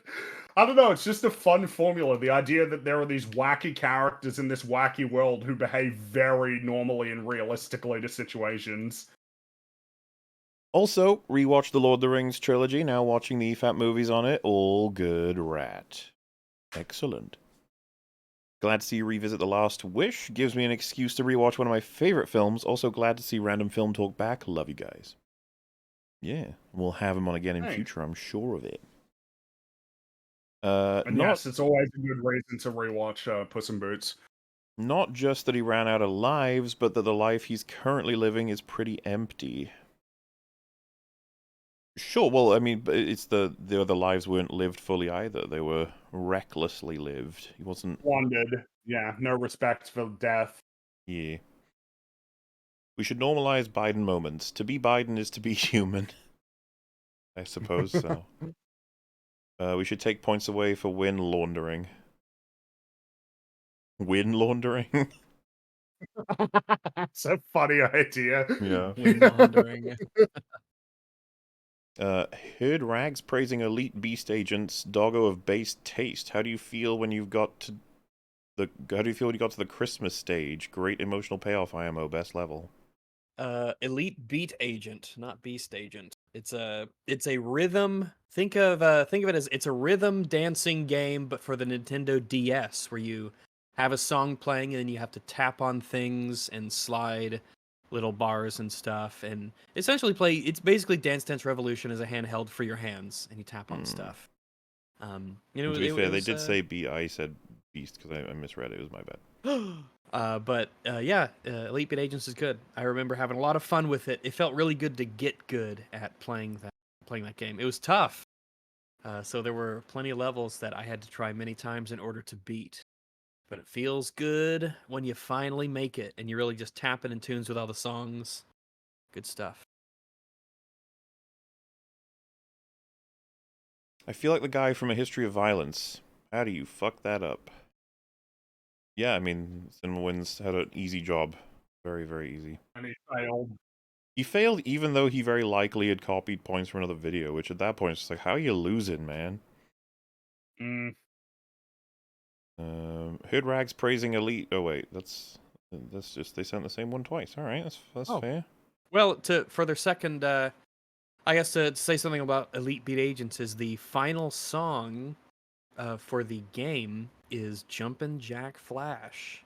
And it was very, very good. I learned a decent number of songs from that game, but I always liked getting to the last one. I love the song. I like the little visuals in the story. Fun stuff. But are bear cats or dogs? Bears. I think bears are more related to dogs right? than cats. If you have to compare them to I'd one. probably pick dogs like before cats for bears. Yeah. Yeah, I think so. I think they're closer to that. But of course, bears their are own just thing. bears. Yeah. Add Smilodon to the human KD ratio. Did we knock them out? I think so. Yeah, because humans knocked out a lot of megafauna. In North America and Australia or all over.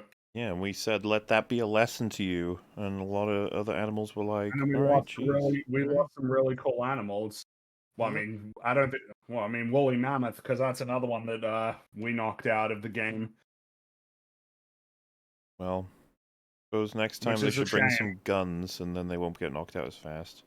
That's a shame. Could you imagine going to the zoo and seeing a woolly mammoth? How cool would that be? It'd be neat. Have y'all considered a comedy movie arc? Pineapple Express, The Interview, This Is the End, Superbad, the Jump Street movies, The Disaster Artist, etc.? So, I've seen all of them. If I was doing a comedy movie arc, I'd prefer to go for movies that are way funnier than all of them. Superbad's the only one that I might... And 21 Jump Street, maybe. Not Disaster Artist, not The Interview, not This Is the End, and not Pineapple Express. Not because there's not funny things in them, but that they are very hit and miss. Meanwhile, you know, there are other comedies we could grab up that are just classically, like Airplane, you know? You gotta do that, right? Oh, that's a good one. Palace cats are cool. They look like someone drew a cat from memory and got it a bit wrong. Also, Rusty Spotted Cat is a neat species, small and cute. Rusty Spotted Cat. I'll do the Rusty Spotted Cat one. Oh, we need to see this. Yeah, let me get For you a... Oh, wow, that's interesting. So, the rusty spotted cat. It is the smallest... Hey! It's the smallest wild cat. Only 3.5 pounds. That one in the picture is an adult. Oh, okay. So it's kind of like the because it's the sand cat is also a very small cat. Even though it's fully grown as well. Man, what a cool looking cat. Yeah, he does look That's it. cool. Dude, cats are great. Cats They're are such good neat stuff. critters. This is the one that was the palace cat that they said someone may have... It's like a cat that's drawn slightly wrong. Yeah. Oh well, palace cats are like very expressive. They're called the grumpy cat though. Wait, so is that other one you posted? Is that also It's another... the same one? Yeah, it's another It one. reminds me a little bit of an ocelot. It looks a little bit like an ocelot, but Yeah, it's obviously weird. They really are like considerably smaller. shrunk down, like wild cats. Yeah, They just shrunk down. it's that's kind of an interesting sort of thought relating to the idea of the possible extinction of the ancestors of domesticated cats because like pure wild cats getting like bred out of existence. There's something with the Highland cat in Scotland that because of its interactions with domesticated cats that there's like a decrease in the amount of 100% Scottish Highland cats.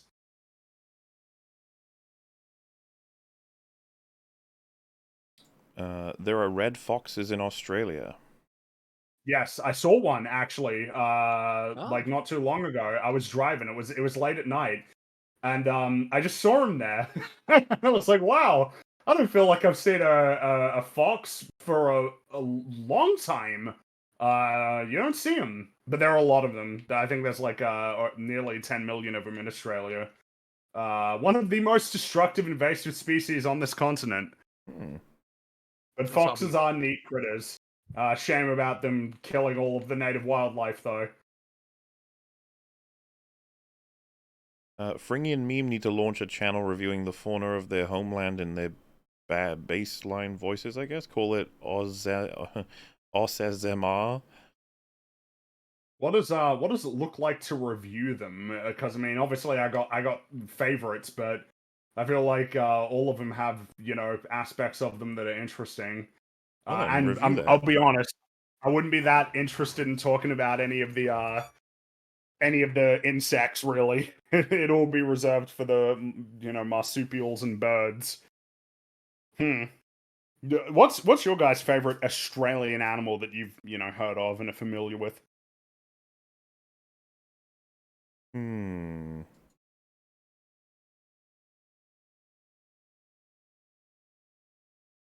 I like many of them. To I remind don't know you if of I have some a of favorite. the choices that are at your disposal, you got kangaroos, koalas, dingoes, platypus, wombat, wallabies, quokkas, bilbies, and bandicoots. Thank you for Billies reminding and me of dingoes. kangaroos. Yes, Can't forget I about felt it would be them. necessary. And all their various types, because there's red kangaroos, but there's also the grey kangaroo too. You also got a whole variety of birds: cockatoos, galahs, kookaburras, emus. It's probably not helping. I'm just listing a whole bunch of ones that are on your mind already. What about you, Rags? I had to step out to use the loo real quick. What was the question? What's your favorite Australian animal? Oh boy. Yeah, Well, I mean, we talked about it earlier, but platypuses are they're up there. yeah, they're up there for sure. Yeah, I mean, let's see. I like echidnas. Yeah, They're pretty they're neat. neat. I really like kookaburras are also really neat as well. They seem like Kookaburras. very They are one approachable of my and favorite birds. chill. They're actually oddly friendly. They're like oddly friendly to people. Seen a lot of videos of people who live in Australia and just like on the porch they'll go out and there's a dozen kookaburras and they just hang out and Yeah, they that's seem right. super chill. Kookaburras have. strike you as very happy birds, you know? They've always got a smile on their face. Do you have those? Is it in Australia where you have all the wild budgies? Pretty much. All of the domestic budgies are from Australia. All right. Basically a huge variety of the birds that are that you can get as pets are from here. Budgies are from Australia, but they're mainly in the interior, so they're like from the desert. I've seen Obviously, cockatoos are from here.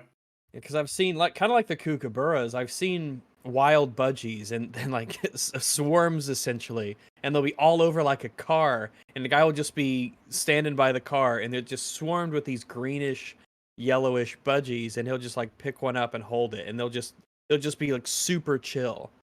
They'll just be hanging Well, it'd out. be because any of the budgies that would be out in the wild over in America would be feral. They wouldn't be wild. They're domesticated. Yeah, I Well, don't know you if know, as domesticated as you can I don't expect know where for the an video animal. was from, but it seems I don't know if we have a lot of wild budgies here. I've only known them as Like I pet said, animals. So I'm pretty sure, like, if there were any wild ones, they would be, kind of like how most pigeons you see are not wild pigeons; they're feral pigeons.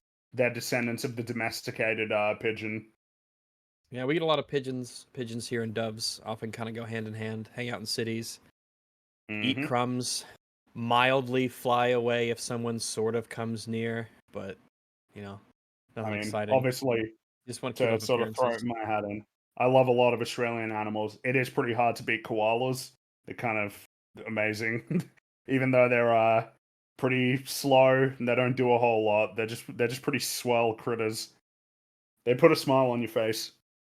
Yeah, I think you mentioned the quokkas, right? Those are really Quokkas cool. are They're awesome. neat. Yeah, They seem really friendly. we got a lot of cool animals over here. Very Yeah, unique there are. ecosystem. While skull's high, but it probably would be just the kangaroo. It's just too classic.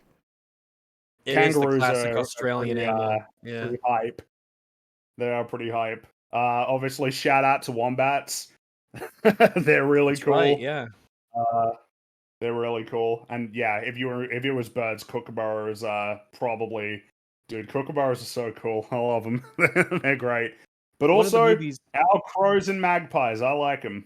Oh yeah, we have magpies here. They're neat. Our magpies are different than yours. Our Yeah. magpies are way more related to crows than they are part of like the magpie branch of birds. I remember when I first found out about like magpies in North America, I looked at them and like, dude, this don't look like a magpie. What the hell? Because I've always known them to be, corvids, and here they have the reputation of taking shiny things and kind of being, thieves. They see something that's nice, they take it, and they put it in their nest, and they're pretty much Magpies just have a black here reputation with here. white spots on their That's why ours are bodies. called magpies, even though they're not really the same. They're not. Yeah, they're not even related. Magpies here have a reputation for swooping you. Though I don't think I've ever been Oh, okay. swooped by a magpie. Despite their physical resemblance, the Australian magpie is not a member of the Corvidae family like the Eurasian magpie. Oh, I Dang, thought. Fringy. Alright, I Maybe guess you mixed it up. I might have mixed it up. They look a lot more like a crow, in terms of their like bodies and how they sort of strut around. But no, they're part of a different family. Okay. Because for instance, blue jays. I don't know if you have them in Wales, but over here, blue jays are corvids as well. Even though they're like, probably tell by the name, they don't look like crows at all, but they are corvids nonetheless.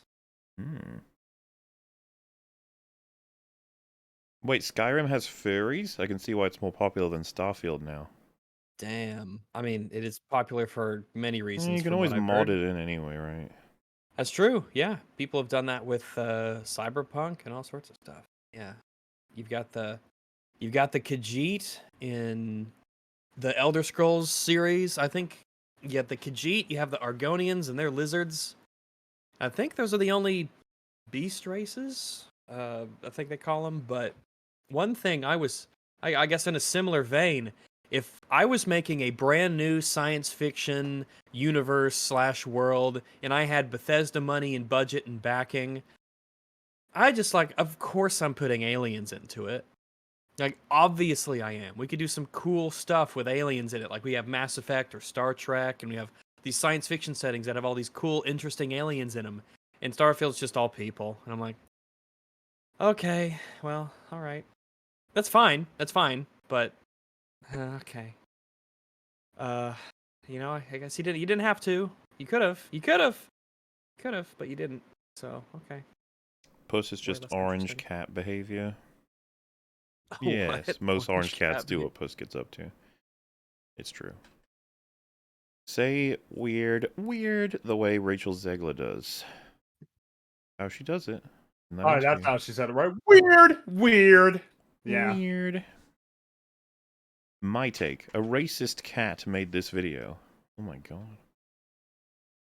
Remember when Randy kept getting arrested for fighting dads at baseball games? What did I do? I thought this was America. I'm sorry, I thought this was America. Is this America? I'm sorry, I thought this was America. Good shit.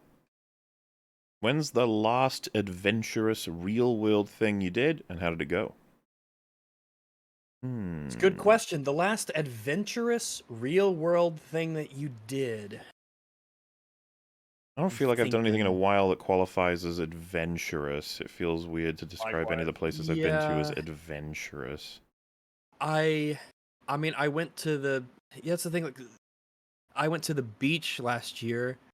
But yeah, that's places like that I feel like they don't count, but... Yeah, because it's like, it's sort of like how you get there is the adventure. If you walked there, that's an adventure, but I didn't. I flew and then drove, and that's pretty sad. I mean, driving's relatively dangerous, but it might be just like taking a hike last year. I don't know. It's kind of adventurous. Not really because it was all on trails and stuff, but yeah, I don't know if I've done like adventurous stuff in a while, what you'd consider adventure. I'm outdoors guy. I do a lot of hiking, a lot of walking, go out, trying to, you know, get more travel into my life. I'm traveling to a couple, you know, at least 3 different places this year I've kind of lined up, but I guess it's not adventurous because you're traveling there in safety along roads in tandem with civilization. You know, like Indiana Jones goes on adventures. Yeah, like if I was fighting Nazis the whole time, that would be adventurous, right? It's like, where'd you go? Berlin. It's like, oh, that's not a big deal. Like, but it's like 1938 and the Nazis are going to try and get you and stop you from getting the Holy Grail. Like, I guess you could call it like an adventure if it was sufficiently taxing, you know, like the Appalachia Trail or like the Kokoda Track. If you were walking on one of those, that would be kind of like an adventure because it's quite rugged and difficult as a trek. Yeah, if you went to the Grand Canyon and you hiked across it, for instance, like, yeah, it's all trails Alaska and all that. Yeah, yeah, that'd be adventurous. All right, let's hear your best impression of Boss Nass's head shake noise. That'd be the... Wait, what? You know, in Phantom Menace, Boss Nass, where he's like...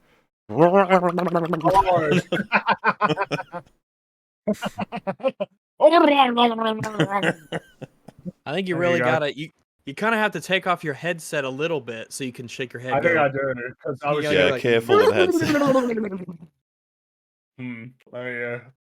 I'll try that one more time. There you go. Oh my goodness. You have to make the sound from the original Snow White movie when they were brushing up Grumpy and he made all the weird water noises when they were dunking him in. Oh, that'll be another one to do. Snow White OG versus the new one when it comes out. We got to do it'll be a triple Daily threat, Wire, remember? yeah. Yeah, that's right. It'll triple threat. OG versus Disney versus Daily Wire. What would be the order? Should it be Daily Wire 2nd or 3rd? I'm fine doing them in order of release. I would say probably it makes sense to me. The original first, then Disney, then the Daily Wire one. Mainly because the Daily Wire one is a response. That's true. To the Disney one. And the first 2 are both Disney. So, yeah, I mean, I think that generally you want to just kind of probably just cover them as they come out. There might be reasons to make exceptions, but for the most part, I think that would be kind of the way to go. Mauler, probably. I come up with the best hypotheticals. Tell that to Rags' parents' snapped neck. Stop literally killing them in hypotheticals. I haven't done that in forever. I used to do that a lot. You haven't done that in a while. These versions have had relatively long, prosperous lives. So Muller and Mootle need to do a Cruelty Squad playthrough on stream. It's a unique experience, and if Rags ain't played BattleBit yet, that needs a fix. I've not played BattleBit. And we're not touching Suicide Squad again. Yep, not happening. However, if you go back and you play Suicide Squad, you will make up a larger percent of the player base this time. So that's fun. Turns out you can catch humans in Pal World. Wild, lol. That doesn't surprise me. Can you? That's odd. The game is a bit wacky from what I understand. Is it still cool? Still a cool game? I don't know. No one really talks about it. I'll see a Love-Ander pick every once in a while, but that's about it. How is it that he makes the film seem worse with his praise? He can have that effect. Because he's not good at his job. He's shitty. If Wins does better with MOM than this, ISTG. Istug? Sturmgeschütz? Well, all I know is that he gave more points to MOM than he did to The Last Wish. So. Interesting. That hurts. It does hurt. Check out the anime Frieren. Got some blemishes, but I think you guys would like it. Yes, even you, Rags. Also, hi, Rags. Hi. It's called what? I'll copy and paste it so that you can Google at your preference. Frieren is what I assume it may be pronounced as. Frieren? Oh, Frieren? Frieren. What happened? Look up the Kentucky Cheese Caves. The government doesn't want you to know it's hoarding cheese, but real cheese whizzes know about it. Alright. Kentucky Cheese Caves, guys. Conspiracy. Government hiding cheese. We're gonna expose them someday. Government... I mean, government cheese is a thing. You used to be able to get, like, government, like, USDA cheese, and a lot of people know about it, but, I don't know, cheesecake is a little bit different. A little bit different. Ringy, question. Are your parents frogs or birds? Neither. All right. I'm not a bird. By that, nor a frog. You've got to be a bird. I'm a human being. You've got a beak. We can see your face. I know I've got a beak, but that doesn't make you a bird. We've talked about this. Well, yeah, it was decided. It was. No, I don't think it was. A platypus has a beak, and they're not a bird. No, they have a bill. Though I believe that you'll find that a bill is a subcategory. Like, so what? So you would say that a duck doesn't have a beak; it has a bill. Ducks have beaks, yeah, because they're birds. You know what, Rags? I think you've done a little sneaky there. You've done a little switcheroo. Because the reason why you would say that a platypus has a bill is because it looks like a duck's bill, but a duck is a bird. No, it's because a platypus isn't a bird. No, I know it's not a bird, but the reason why you call it a bill is because ducks have bills and ducks are birds. A bill is a type of because they're birds, but a bill is a type of beak. So a platypus type has of beak a that beak belongs to non-birds. No, it belongs to a bird too. I'll find it on Wikipedia. Maybe you could check your face for that beak you've got, because you're a bird. That's on my mask. It's interesting. You always say birds are great, and yet when the chips are down, when the stakes have been raised, the bird is great, you're not why would I be one. contorting reality for something that's not the case? Well, you're contorting reality for something that is the case. I think birds are really cool. I think they're great. Birds are great. Yeah, birds are great.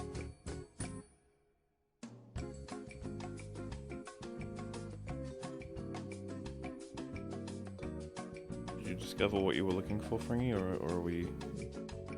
Yes. Fringy's the one person who still has to discover what we already know. It is also... The term beak can also be used to refer to critters that are not birds. So it includes describing the monotremes, which includes echidnas and platypuses, which have a beak-like structure, as well as yeah. And also, Wikipedia describes beak, bill, or rostrum as interchangeable terms. A beak is a bill, so you could look at a toucan and say, "Look at that bill." It'd be weird if you did. But I'm not going to be putting too much stock in woke propaganda like that tries to change the way the world is. Well, it's interesting you say that, Rags, because according to the etymology, beak used to be restricted specifically to the sharpened bills of birds of prey. But in modern ornithology, the terms beak and bill are generally considered to be synonymous. So I learned something new today. Yep. I learned that Fringy's a bird today, on account of his beak. It's very prominent and green colored, and it would be right below the eyes in the middle. But it's a plague doctor mask, unless you're saying all plague doctors are birds. Well, yeah. Maybe you would. Of course. Look at the beaks. We've been over this. Look, right? I don't. I think that they're medicinal. They're medicinal birds. You're thinking in very reductive ways here, and I don't appreciate it. Listen, the world is. What was the? Well, God, who was the guy who was talking about how the world is black and white? God, where did I say that? I forget. I don't know. Point is that plague doctors and therefore Fringy are birds on account of their beaks. They're medicinal birds. We all love those. Love me a good medicinal bird. So it's been decided, just making sure? Yes. Yes. No, it hasn't, but moving on. Alright, well. Okay, well, yeah, we can move on. Yeah. It could be said that keeping EFAP on track is like herding cats. Agreed. Hey, Mauler, since we're on the topic of Puss in Boots that deals with death, what did you think of LOL's 2024 cinematic that's all about death? Let me have a look, see here. Yeah, the LOL cinematic's usually pretty good. Still here. Have I seen this one? Oh, yeah. I feel like I've seen it. I feel like you sent it to me to watch. I usually send them because the fucking animation is incredible in all of these. Not that it wouldn't be, but still. And I don't know why they haven't tried to organize, because Arcane was like a easy step into the world of TV shows, with the animation style being from one of the departments, right, 4T Shoot, who'd done stuff for them before, but there's clearly other studios working for them that's like, just get them on it too, man. As much as I know it's beneficial to promote League of Legends with these cinematics, it's like if you had them working on TV shows, that's just another whole wing of the IP. I feel like you'd bring a lot more people into League of Legends by doing these shows than you would advertising to people who probably are already very aware of League of Legends. Well, as far as I'm aware, it was very trackable, the amount of Arcane, players from Arcane directly related to like the promotion of LoL from that show. It's funny, right? Because a lot of people, you're not going to expect League of Legends from Arcane, but it doesn't matter because people are like, why? Well, I'll play as Jinx, sure. Yeah. I'll play as Vi. People know they're getting into a MOBA, right? There's not going to be any confusion. Don't they? Well, if we're talking about people who've only seen the show on Netflix, and then they go... If you watch Arcane, what does that tell you about the video game League of Legends, right? Basically nothing. Nothing.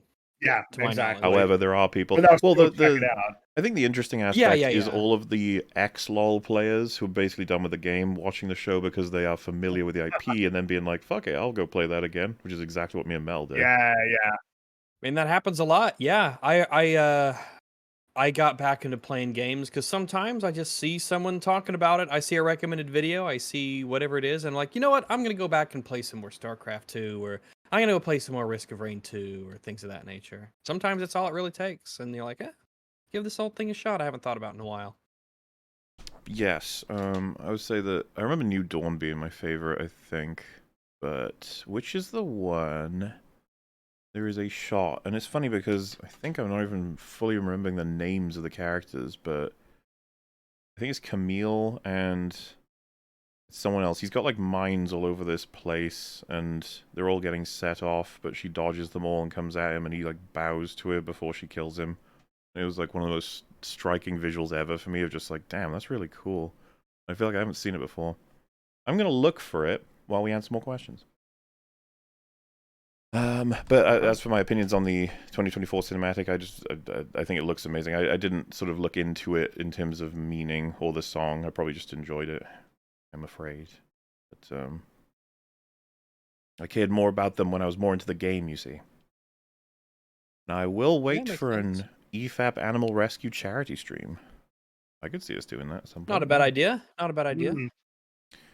Donnie Dunnigan, Bambi's child voice actor, went on to become the youngest U.S. Marine drill instructor in history before retiring as a major. Wow. Do you think Really? they knew? Do you think they knew? What, Oh. that he'd voice Bambi? I wonder. Hmm. If that would make him less imposing if you knew that, oh, old Bambi voice actor. There's not a lot of dialogue in Bambi, is there? It's not that much. It's been a Don't long think so. time since I've seen Bambi. Yes. A story of a deer. Dunnigan is also one of the only 3 surviving cast members of Bambi. Hmm. Yeah, I Makes mean, sense that's 'cause not he's so young, surprising. yeah. Bambi came out in the 1940s. Could the An others be oldie. like Thumper and Flower? No clue. I swear my parakeets chirp anytime Fringy talks. Coincidence? They know. They know. They can sense their What about own. parakeets? Birds are social. They are. True. We got Also, some Fringy, whose colourful side were you babies. on in the Great Emu War? Well, it's on the. There's probably Mm, really, Hmm. the reason why they were getting mm, killed was because the emus were running through farms that they had built in not smart places. Like, they probably shouldn't have been killing the emus, because they were mm. just running around in their farms. Like, they probably should have put their farms elsewhere. Yeah. Um, The but emus are blameless. well, they're just doing what emus do, running around out in the Yeah. outback. But I mean, that's just the first in many instances of us failing to actually influence or control animal population. I talked about it before. That rabbit-proof fence is not rabbit-proof. Not even close. The dingo fence is more effective, but even then, dingoes get by it.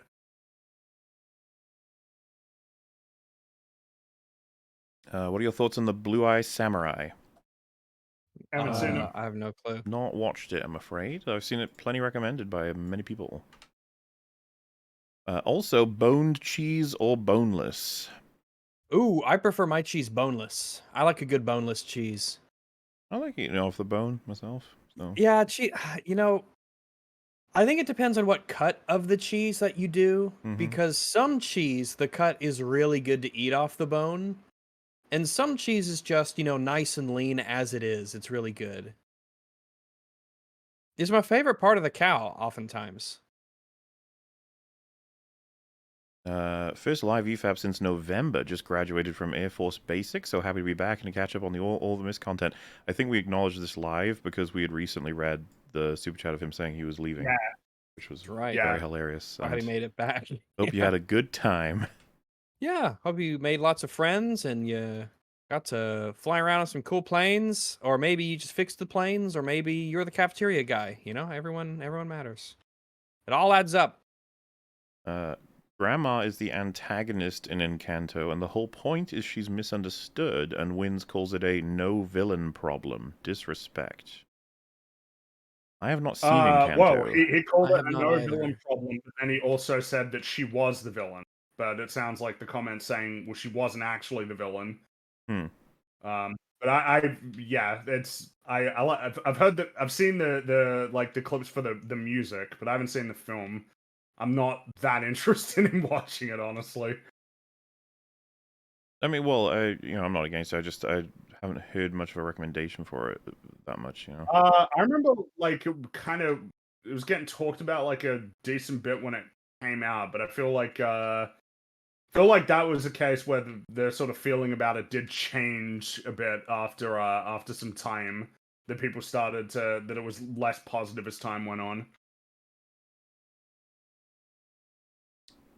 I wonder if Cinema Wins likes this movie. Maybe he has better points on movies he has more passion for, because this movie has so many easy wins. Also, hi, Rags.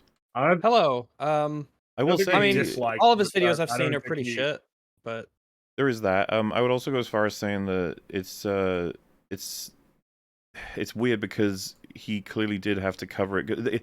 Puss in Boots: The Last Wish is obviously a movie that you'll have to cover if your channel is about celebrating films and you cover most of them. That is it was a highly publicized, talked about, high budget animation of, and it was just fucking great. It's like, yeah, because I remember us noting at the time of thinking about doing a comparison, I remember us saying something like Cinema Sins has done it, but Cinema Wins hasn't. Like, Cinema Wins hadn't at that point, and we were like, that's weird. Because Cinema Wins isn't exactly... Sins isn't on the dot. You know, sometimes he can take a bit of time. And so, I think the implication was, like, he just didn't really care to do it, but eventually I think enough people were like, do it. He's like, yeah, okay, fine, I'll do it. And then that's what happened. It's unfortunate that he just didn't care for it, but I mean, it happens. Yeah, it's bizarre. I mean, I guess, yeah, you know, a lot of that's just subjective, but it's bizarre that that would be the one that you don't care about. Well, It's and I got so guess much all going it does for is it kind of highlights the problem with the formula. You praising something when you didn't give a fuck ain't worth much to me. No. I would we talk about this all the time. If you just said that it wasn't very interesting to you. I'd argue it goes both ways. I don't particularly enjoy criticizing stuff that I don't care about. I'm just like, that's that. It becomes way more clinical than I could ever want it to be. Yeah, exactly. Though sometimes there are things that are very fun to criticize by the nature of what it is, even though you don't care about like the IP or the show itself. I think people, you know, like the sequel trilogy, or I think the Willow show is a good example where you don't have to give a fuck about Willow or the show, but it's like it's got this special weirdness to it that makes it very interesting to look into. Yeah, well, sometimes I can't actually explain why I am happy to cover or criticize a particular thing. Like, I'm just like, I don't know, I'm just particular. Like, Feels Madam right. Web, what is the reason why I want to cover Madam Web? It's like, that's just, it was just a flavor of clicks. cringe that I really enjoyed talking about, yeah. Good it memes. really did just good this vibes. Moment was what I was talking about, by the way. It was, I don't know which cinematic it was exactly, but it's just this visual. She, like, gets past all of his traps, and he's so impressed with her, he bows as she's about to kill him. I was like, that's cool. Maybe show it on screen a little bit. I don't know if these things have copyright or not, but it was quite striking. I wonder if they'll put something like that in Arcane at some point. Maybe. God, I'll be happy to see Arcane Season 2 when that comes out. The hype's going to be huge. Yep. Please be good, please be Still good, some please be months away, good. They're so like lucky as well because, well, I say this on the condition that they actually spend a lot of time to put meaning and references and everything. Like, they're meticulous, because the LoL fanbase is going to fucking tear it apart in a good way. They'll be like, did you catch the sound effect at, 1 minute 57 seconds for just a brief moment? I think that's from like a ward placement in the 3rd update to the game. They did that on purpose, damn it. Like, everyone will scrutinize the hell out of it. It'll be fun for them. Yeah. So, exactly. It'll be fun for them because instead of this thing that they put an amount of time in where they're like, man, will anybody even notice? It's like, no, you know that people are going to notice. They're going to be looking for it. Yeah. People noticed with Mario stuff, so yeah, makes sense. Oh, yeah, of course. But yes, I also agree. Please be good, please be good, please be good, please be good. Dude, we got House of the Dragon coming up soon. I think it's not far away. That's right. It's going to be an exciting, couple shows here. And we got Acolyte. Woohoo. Yo, Acolyte. Woo! Yeah, Yes. that one. Boy, that'll be a good one.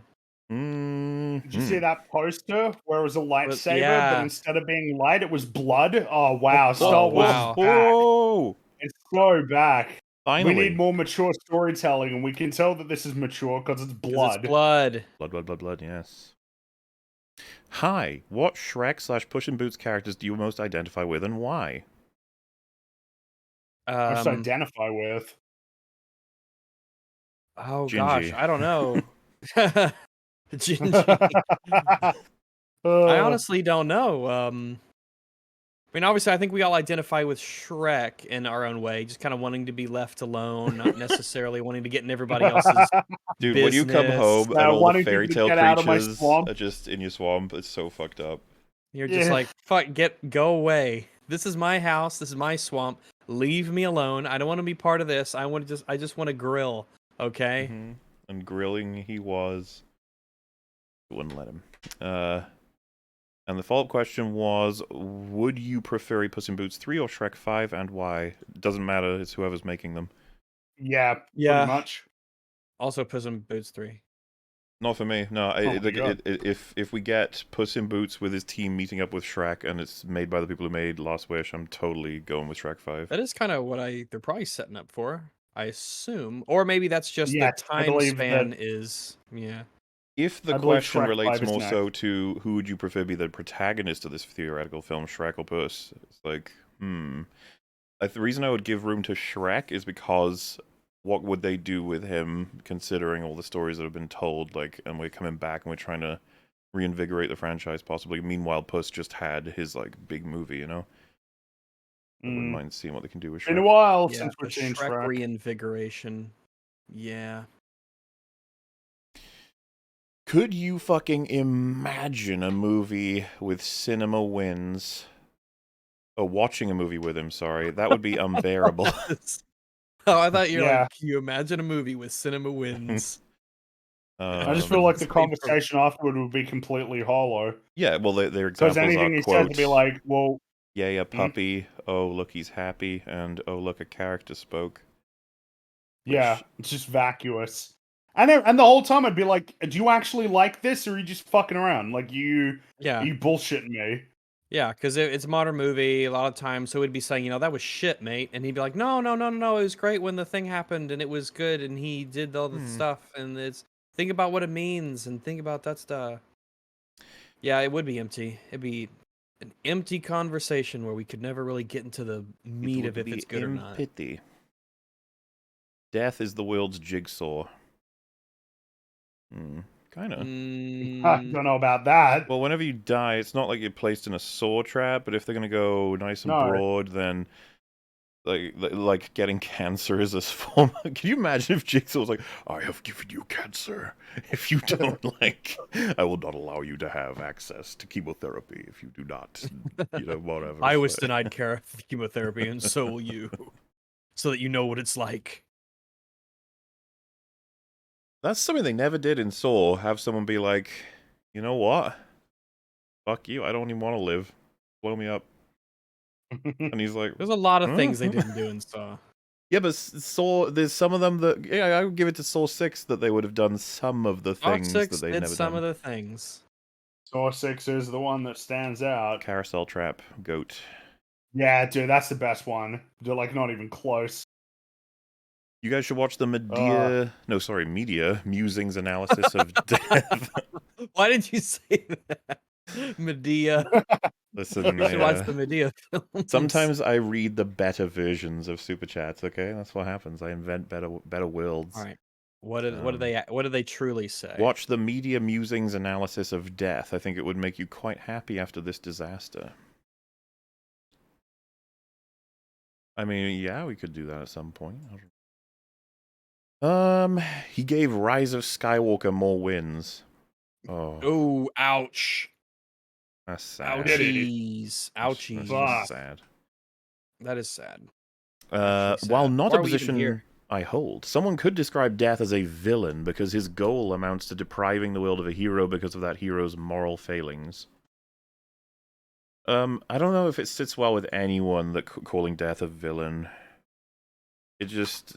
Even if I haven't got a strict definition, it's just like, villain... Anti-villain, maybe, could be what you...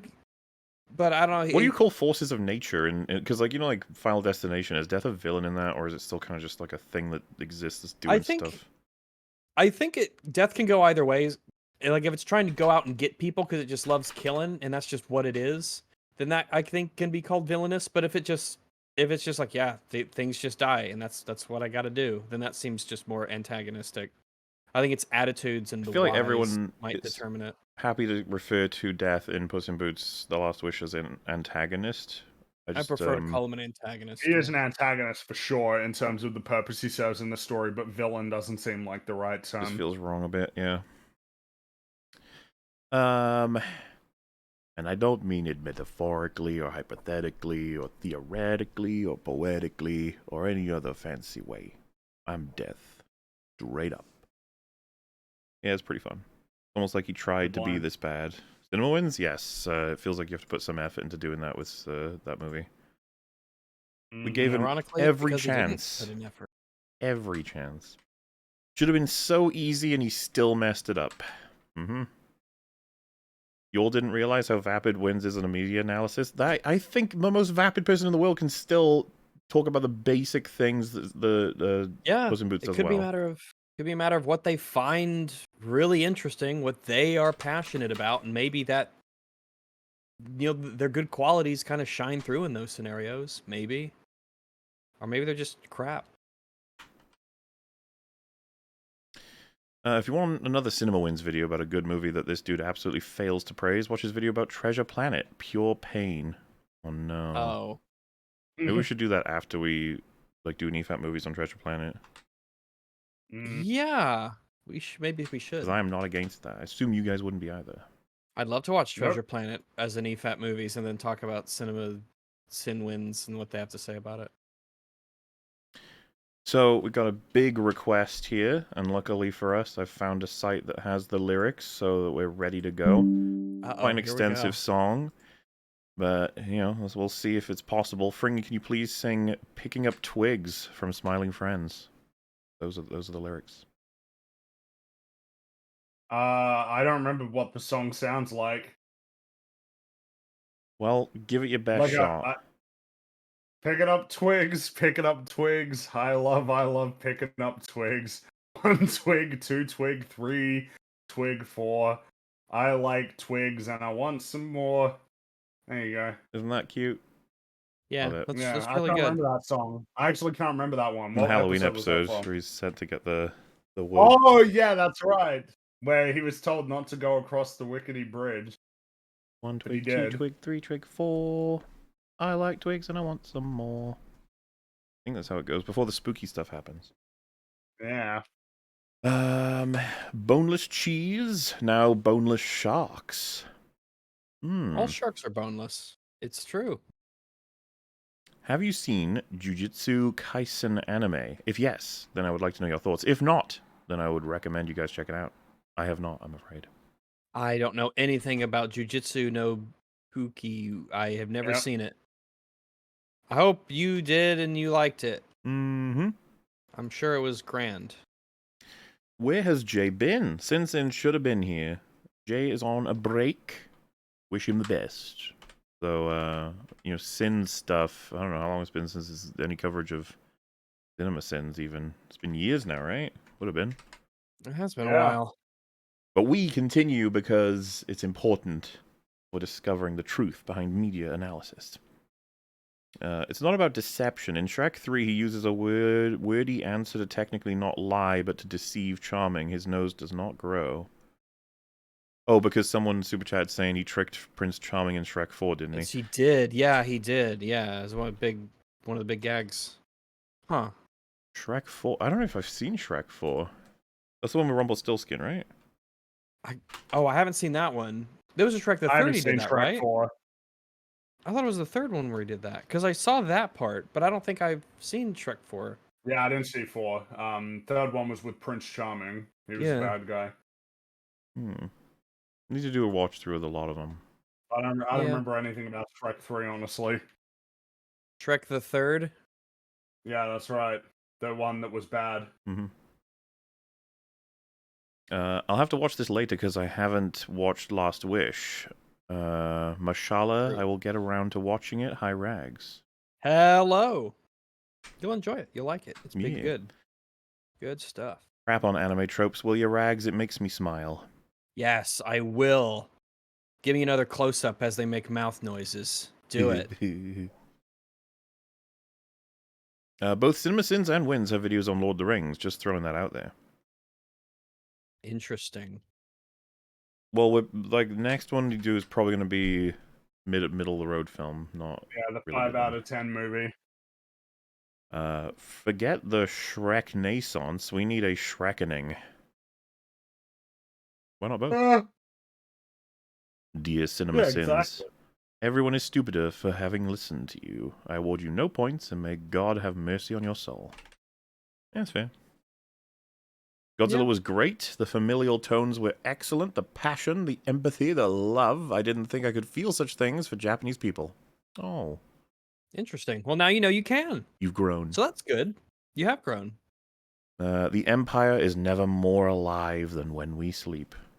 Andor Season 2's coming. All right. It's next year, right? Yes, but still. Yeah, it's next year. One must imagine Mola happy while he edits for copyright. Yeah. Sure I am. Fringy, you're the best EFAP host and you don't get enough recognition. Glad to have you around. Also, I sent a chat earlier not knowing how they work. Oh my god. Okay. Well, thank you. Oh, well, thanks. Appreciate it. You're all right, Fringy. I agree with him. Yeah, he's a-okay. Thumb up. Yeah. Hey, yay, approval. At Mola, thoughts on Amnesia: The Bunker? If you haven't seen my full playthrough, which you'd get most of the thoughts there, I thought it was pretty cool. I think that if it went Amnesia, Dark Descent, Machine for Pigs, and The Bunker, I'd say Dark Descent is the best one, but The Bunker was a really cool idea, and Machine for Pigs is kind of like an DLC for Dark Descent. But that it's still kind of worth playing because the atmosphere is like pretty strong. I'm hoping, Rags, that you play The Bunker this year, this Halloween, just in general. That might be a thing that I do. Yeah, I haven't played a horror game in a while, so... I'm hoping, I think this year people are hoping, Fringy, you'll play either The Dark Descent or The Bunker? Be a Halloween-y thing? Give it some thought, yeah. Give it some That's thought. an idea. That's right, because now Fringy has played Soma. He has. That's right. It's done, and we discussed it. Finally. It's one of those, like, things to be filled on EFAP, and it was filled. Thoroughly filled. And that's, I think that's it. Hang on, I think... Oh, there's one more. Pokemon of the day, Meowstic. Meowstic? Oh, is that like an offshoot of Meowth? If so, then we might have a winner. We might have a ball game. Would we? I mean, it might really upset you, potentially. It might. But I'm mildly optimistic. Meowstic. Female Meowstic appears in... What is this creature? The bipedal feline Pokemon whose appearances differ drastically between genders. Both genders have two tails, folded ears. Can you give us a picture? Sure. I need to find the Meowstic entire entry X as well. One sec.